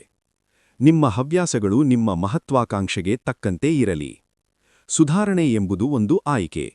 ಆರಾಮವಾಗಿರುವುದಕ್ಕಿಂತ ಉತ್ತಮ ಭವಿಷ್ಯ ನೀಡುವ ಹವ್ಯಾಸವನ್ನೇ ಆರಿಸಿ. ತಾಳ್ಮೆಯಿಂದಿರಿ. ಹಳೆಯ ಹವ್ಯಾಸಗಳು ಸುಲಭವಾಗಿ ಬಿಡುವುದಿಲ್ಲ. ಆದರೆ ಸತತವಾಗಿ ಹೊಸ ಹವ್ಯಾಸವನ್ನು ಪಾಲಿಸಿದರೆ ಕಾಲಕ್ರಮೇಣ ಹಳೆಯದು ಮರೆಯಾಗಿ ಹೊಸದು ಸಹಜವಾಗುತ್ತದೆ. ಪ್ರತಿದಿನ ನಿಮ್ಮ ಶಕ್ತಿಯನ್ನು ಹೇಗೆ ಹೂಡಿಕೆ ಮಾಡಿದ್ದೀರಿ ಎಂದು ವಿಮರ್ಶಿಸಿ. ತಪ್ಪುಗಳಿಂದ ಕಲಿಯಿರಿ. ನಿಮ್ಮ ಹವ್ಯಾಸಗಳೇ ನಿಮ್ಮ ಜೀವನವನ್ನು ರೂಪಿಸುತ್ತಿವೆ. ಉದ್ದೇಶಪೂರ್ವಕವಾಗಿ ಹವ್ಯಾಸಗಳನ್ನು ನಿರ್ಮಿಸಿಕೊಂಡಾಗ ನೀವು ಮೇಲೇರಲು ಆರಂಭಿಸುತ್ತೀರಿ. ಇಂದೇ ಒಂದು ಒಳ್ಳೆಯ ಹವ್ಯಾಸವನ್ನು ಆರಿಸಿ, ಅದನ್ನು ಪಾಲಿಸಿ ಮತ್ತು ಅದರೊಂದಿಗೆ ಬೆಳೆಯಿರಿ. ಒಂದು ದಿನ ನೀವು ಹಿಂದಿರುಗಿ ನೋಡಿದಾಗ ಕೇವಲ ಅದೃಷ್ಟದಿಂದಲ್ಲ, ನಿಮ್ಮ ಬುದ್ಧಿವಂತ ಶಕ್ತಿಯ ಹೂಡಿಕೆಯಿಂದಲೇ ನೀವು ಇಷ್ಟು ದೂರ ಬಂದಿದ್ದೀರಿ ಎಂಬುದು ನಿಮಗೆ ಅರಿವಾಗುತ್ತದೆ. ಅಧ್ಯಾಯ 10. ಮೈಲುಗಲ್ಲುಗಳನ್ನು ತಲುಪಿದಂತೆ ನಿಮ್ಮ ರೋಡ್ ಮ್ಯಾಪ್ ಅನ್ನು ನವೀಕರಿಸಿ. ಜೀವನದಲ್ಲಿ ಒಂದು ಮೈಲುಗಲ್ಲನ್ನು ತಲುಪುವುದು ಎಂದರೆ ಅದು ಅತ್ಯಂತ ಹೆಮ್ಮೆಯ ಕ್ಷಣ. ನಿಮ್ಮ ಶ್ರಮವು ಕಣ್ಣಿಗೆ ಕಾಣುವ ಪ್ರಗತಿಯಾಗಿ ಬದಲಾದಾಗ ನೀವು ಸರಿಯಾದ ದಿಕ್ಕಿನಲ್ಲಿದ್ದೀರಿ ಎಂಬುದು ಸಾಬೀತಾಗುತ್ತದೆ. ಆದರೆ ನೆನಪಿರಿ, ಯಶಸ್ಸು ನಿಮ್ಮನ್ನು ಅಲ್ಲಿಗೆ ನಿಲ್ಲಿಸಬಾರದು. ಒಂದು ಹಂತ ತಲುಪುವುದು ಎಂದರೆ ನೀವು ಮುಂದಿನ ಹಂತಕ್ಕೆ ಸಿದ್ಧರಾಗಿದ್ದೀರಿ ಎಂದರ್ಥ. ಹೆಚ್ಚಿನ ಜನರು ಒಂದು ಗುರಿ ತಲುಪಿದ ತಕ್ಷಣ ನಿಧಾನವಾಗಿ ಬಿಡುತ್ತಾರೆ. ಕೆಲಸ ಮುಗಿದಿದೆ ಎಂದು ಭಾವಿಸಿ ನಿಮ್ಮ ವೇಗವನ್ನು ಕಳೆದುಕೊಳ್ಳುತ್ತಾರೆ. ಆದರೆ ಪ್ರತಿಯೊಂದು ಮೈಲುಗಲ್ಲು ಕೂಡ ನಿಮ್ಮ ಯೋಜನೆಯನ್ನು ಮರುಪರೀಕ್ಷಿಸಲು ಮತ್ತು ನೀವು ಬೆಳೆದಿರುವ ಹೊಸ ವ್ಯಕ್ತಿತ್ವಕ್ಕೆ ತಕ್ಕಂತೆ ಹೊಸ ಯೋಜನೆಯನ್ನು ರೂಪಿಸಲು ಸಿಕ್ಕ ಸಂಕೇತವಾಗಿದೆ. ರೋಡ್ ಮ್ಯಾಪ್ ಅಥವಾ ಹಾದಿಯ ನಕ್ಷೆಯನ್ನು ಒಮ್ಮೆ ಬರೆದು ಮರೆಯುವಂತಲ್ಲ. ನೀವು ಬೆಳೆದಂತೆ ಅದು ಕೂಡ ಬೆಳೆಯಬೇಕು. ಹೊಸ ಮಟ್ಟಕ್ಕೆ ಏರಿದಾಗ ನಕ್ಷೆಯು ನವೀಕರಣಗೊಳ್ಳಬೇಕು. ಇದರಿಂದ ನೀವು ಸದಾ ಪ್ರಗತಿಯೊಂದಿಗೆ ಕನೆಕ್ಟ್ ಆಗಿರುತ್ತೀರಿ ಮತ್ತು ನಿಮ್ಮ ಜೀವನವು ದಿನದಿಂದ ದಿನಕ್ಕೆ ಉತ್ತಮವಾಗುತ್ತಾ ಸಾಗುತ್ತದೆ. ನೀವು ಮುನ್ನಡೆದಂತೆ ನಿಮ್ಮ ಅಗತ್ಯಗಳು ಬದಲಾಗುತ್ತವೆ. ಹಿಂದೆ ನಿಮಗೆ ಕಷ್ಟವೆನಿಸಿದ್ದು ಈಗ ಸುಲಭವೆನಿಸಬಹುದು. ಹಿಂದೆ ಯಾವುದನ್ನು ನೋಡಿ ಹೆದರುತ್ತಿದ್ದಿರೋ ಅದು ಈಗ ಸಾಮಾನ್ಯವೆನಿಸಬಹುದು. ಹಾಗಾಗಿ ನಿಮ್ಮ ಹೊಸ ಸಾಮರ್ಥ್ಯ ಮತ್ತು ಅರಿವಿಗೆ ತಕ್ಕಂತೆ ನಿಮ್ಮ ನಕ್ಷೆಯಿರಲಿ. ಯಶಸ್ವಿ ಪಯಣವು ಒಂದು ನೇರ ರೇಖೆಯಲ್ಲ, ಅದು ಹಂತಹಂತವಾಗಿ ಮೇಲೇರುವ ಪ್ರಕ್ರಿಯೆ.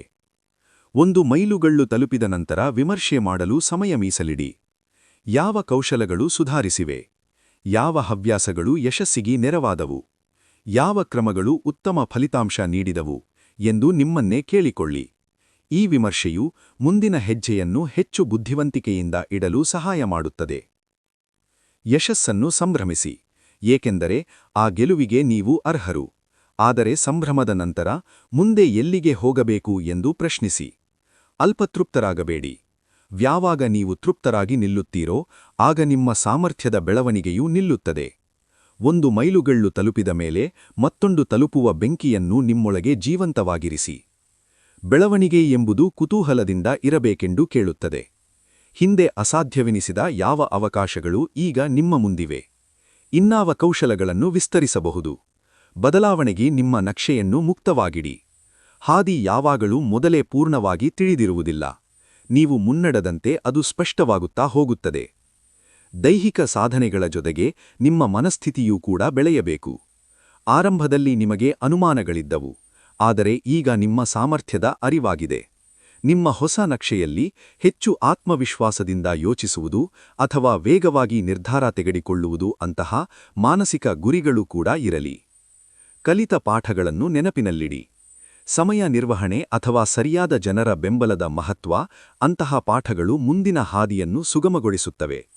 ಹಳೆಯ ಗುರಿಗಳು ಈಗ ಅರ್ಥಹೀನವೆನಿಸಿದರೆ ಅವುಗಳನ್ನು ಬದಲಾಯಿಸಲು ಹಿಡಿಜರಿಯಬೇಡಿ. ಗುರಿಯನ್ನು ಬದಲಾಯಿಸುವುದು ಸೋಲಲ್ಲ, ಅದು ನಿಮ್ಮ ವಿಕಾಸನ. ಹೊಸ ನಕ್ಷೆಯನ್ನು ರೂಪಿಸುವಾಗ ನಿಮ್ಮನ್ನು ಮತ್ತಷ್ಟು ಉನ್ನತ ಮಟ್ಟಕ್ಕೆ ಕೊಂಡೊಯ್ಯುವ ಗುರಿಗಳನ್ನು ನಿಗದಿಪಡಿಸಿ. ಆದರೆ ಒಟ್ಟಿಗೆ ಅತಿ ಹೆಚ್ಚು ಗುರಿಗಳನ್ನು ಹಾಕಿಕೊಳ್ಳಬೇಡಿ. ಮುಖ್ಯವಾದ ಕೆಲವು ವಿಷಯಗಳ ಮೇಲೆ ಮಾತ್ರ ಗಮನಹರಿಸಿ. ಇದು ನಿಮ್ಮನ್ನು ಗೊಂದಲಕ್ಕೀಡು ಮಾಡದೆ ಉದ್ದೇಶಪೂರ್ವಕವಾಗಿ ಮುನ್ನಡೆಸುತ್ತದೆ. ಮುಂದಿನ ಹಂತದಲ್ಲಿ ಎದುರಾಗಬಹುದಾದ ಸವಾಲುಗಳನ್ನು ಊಹಿಸಿ ಸಿದ್ಧಪಡಿ. ಹೊಸ ಹಂತಕ್ಕೆ ಹೊಸ ಜ್ಞಾನ ಮತ್ತು ಹೊಸ ಪ್ರೇರಣೆಯ ಅಗತ್ಯವಿದೆ. ನಿಮ್ಮನ್ನು ಮೇಲಕ್ಕೆತ್ತಲು ಉತ್ತೇಜಿಸುವ ಜನರ ಜೊತೆಗಿರಿ.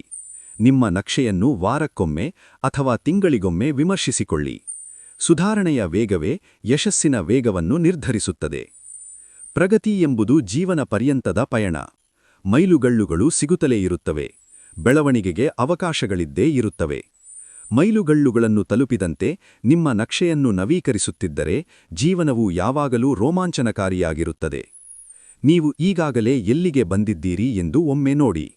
ಪ್ರತಿ ಹೆಜ್ಜೆಯೂ ನಿಮ್ಮ ಹಾದಿಯನ್ನು ನೀವೇ ರೂಪಿಸಬಲ್ಲಿರಿ ಎಂಬುದಕ್ಕೆ ಸಾಕ್ಷಿಯಾಗಿದೆ. ಆ ಶಕ್ತಿಯನ್ನು ನಂಬಿ. ನಿಮ್ಮ ಹಳೆಯ ಆವೃತ್ತಿಯು ಕಲ್ಪಿಸಿಕೊಳ್ಳಲು ಸಾಧ್ಯವಾಗದಷ್ಟು ಎತ್ತರಕ್ಕೆ ಬೆಳೆಯುವ ಸಾಮರ್ಥ್ಯ ನಿಮಗಿದೆ. ನಿಮ್ಮ ಪಯಣವು ಒಂದು ಗುರಿ ತಲುಪಿದ ತಕ್ಷಣ ಕೊನೆಗೊಳ್ಳುವುದಿಲ್ಲ. ಅಲ್ಲಿಂದ ಹೊಸ ಪಯಣ ಆರಂಭವಾಗುತ್ತದೆ. ನಿರಂತರವಾಗಿ ಸುಧಾರಿಸಿ, ಸವಾಲುಗಳನ್ನು ಎದುರಿಸಿ ಮತ್ತು ನಿಮಗೆ ಹೆಮ್ಮೆ ತರುವಂತಹ ಜೀವನವನ್ನು ರೂಪಿಸಿಕೊಳ್ಳಿ. ಸ್ನೇಹಿತರೆ, ಇಲ್ಲಿಗೆ ಈ ಅದ್ಭುತ ಆಡಿಯೋ ಬುಕ್ ಸರಣಿಯ 10 ಅಧ್ಯಾಯಗಳು ಪೂರ್ಣಗೊಂಡಿವೆ. ಸಾಧನೆಯ ಹಾದಿ ಅಂದುಕೊಂಡಷ್ಟು ಸುಲಭವಲ್ಲದಿದ್ದರೂ ಶಿಸ್ತು ಮತ್ತು ನಿರಂತರ ಪ್ರಯತ್ನವಿದ್ದರೆ ಅಸಾಧ್ಯವಾದುದು ಯಾವುದೂ ಇಲ್ಲ ಎಂದು ನಾವು ಈ ಪುಸ್ತಕದ ಮೂಲಕ ಕಲಿತಿದ್ದೇವೆ. ನಿಮ್ಮ ಜೀವನದ ರೋಡ್ ಮ್ಯಾಪ್ ಈಗ ನಿಮ್ಮ ಕೈಯಲ್ಲಿದೆ. ಇದನ್ನು ಕೇವಲ ಕೇಳುವುದಕ್ಕೆ ಮಾತ್ರ ಸೀಮಿತಗೊಳಿಸದೆ ನಿಮ್ಮ ದೈನಂದಿನ ಜೀವನದಲ್ಲಿ ಅಳವಡಿಸಿಕೊಳ್ಳಿ.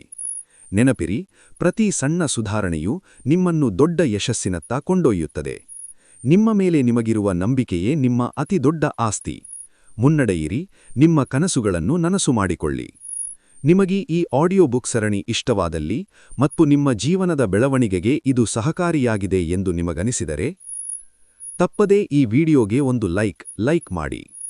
ಇಂತಹ ಮತ್ತಷ್ಟು ಉಪಯುಕ್ತ ಮತ್ತು ಸ್ಫೂರ್ತಿದಾಯಕ ಆಡಿಯೋ ಬುಕ್ಗಳಿಗಾಗಿ ನಮ್ಮ ಚಾನೆಲ್ಗೆ ಸಬ್ಸ್ಕ್ರೈಬ್ ಆಗಿ. ನಾವು ಅಪ್ಲೋಡ್ ಮಾಡುವ ಪ್ರತಿಯೊಂದು ಹೊಸ ವಿಡಿಯೋದ ನೋಟಿಫಿಕೇಷನ್ ಪಡೆಯಲು ಪಕ್ಕದಲ್ಲೇ ಇರುವ ಬೆಲ್ ಐಕಾನ್ ಅನ್ನು ಒತ್ತಿ.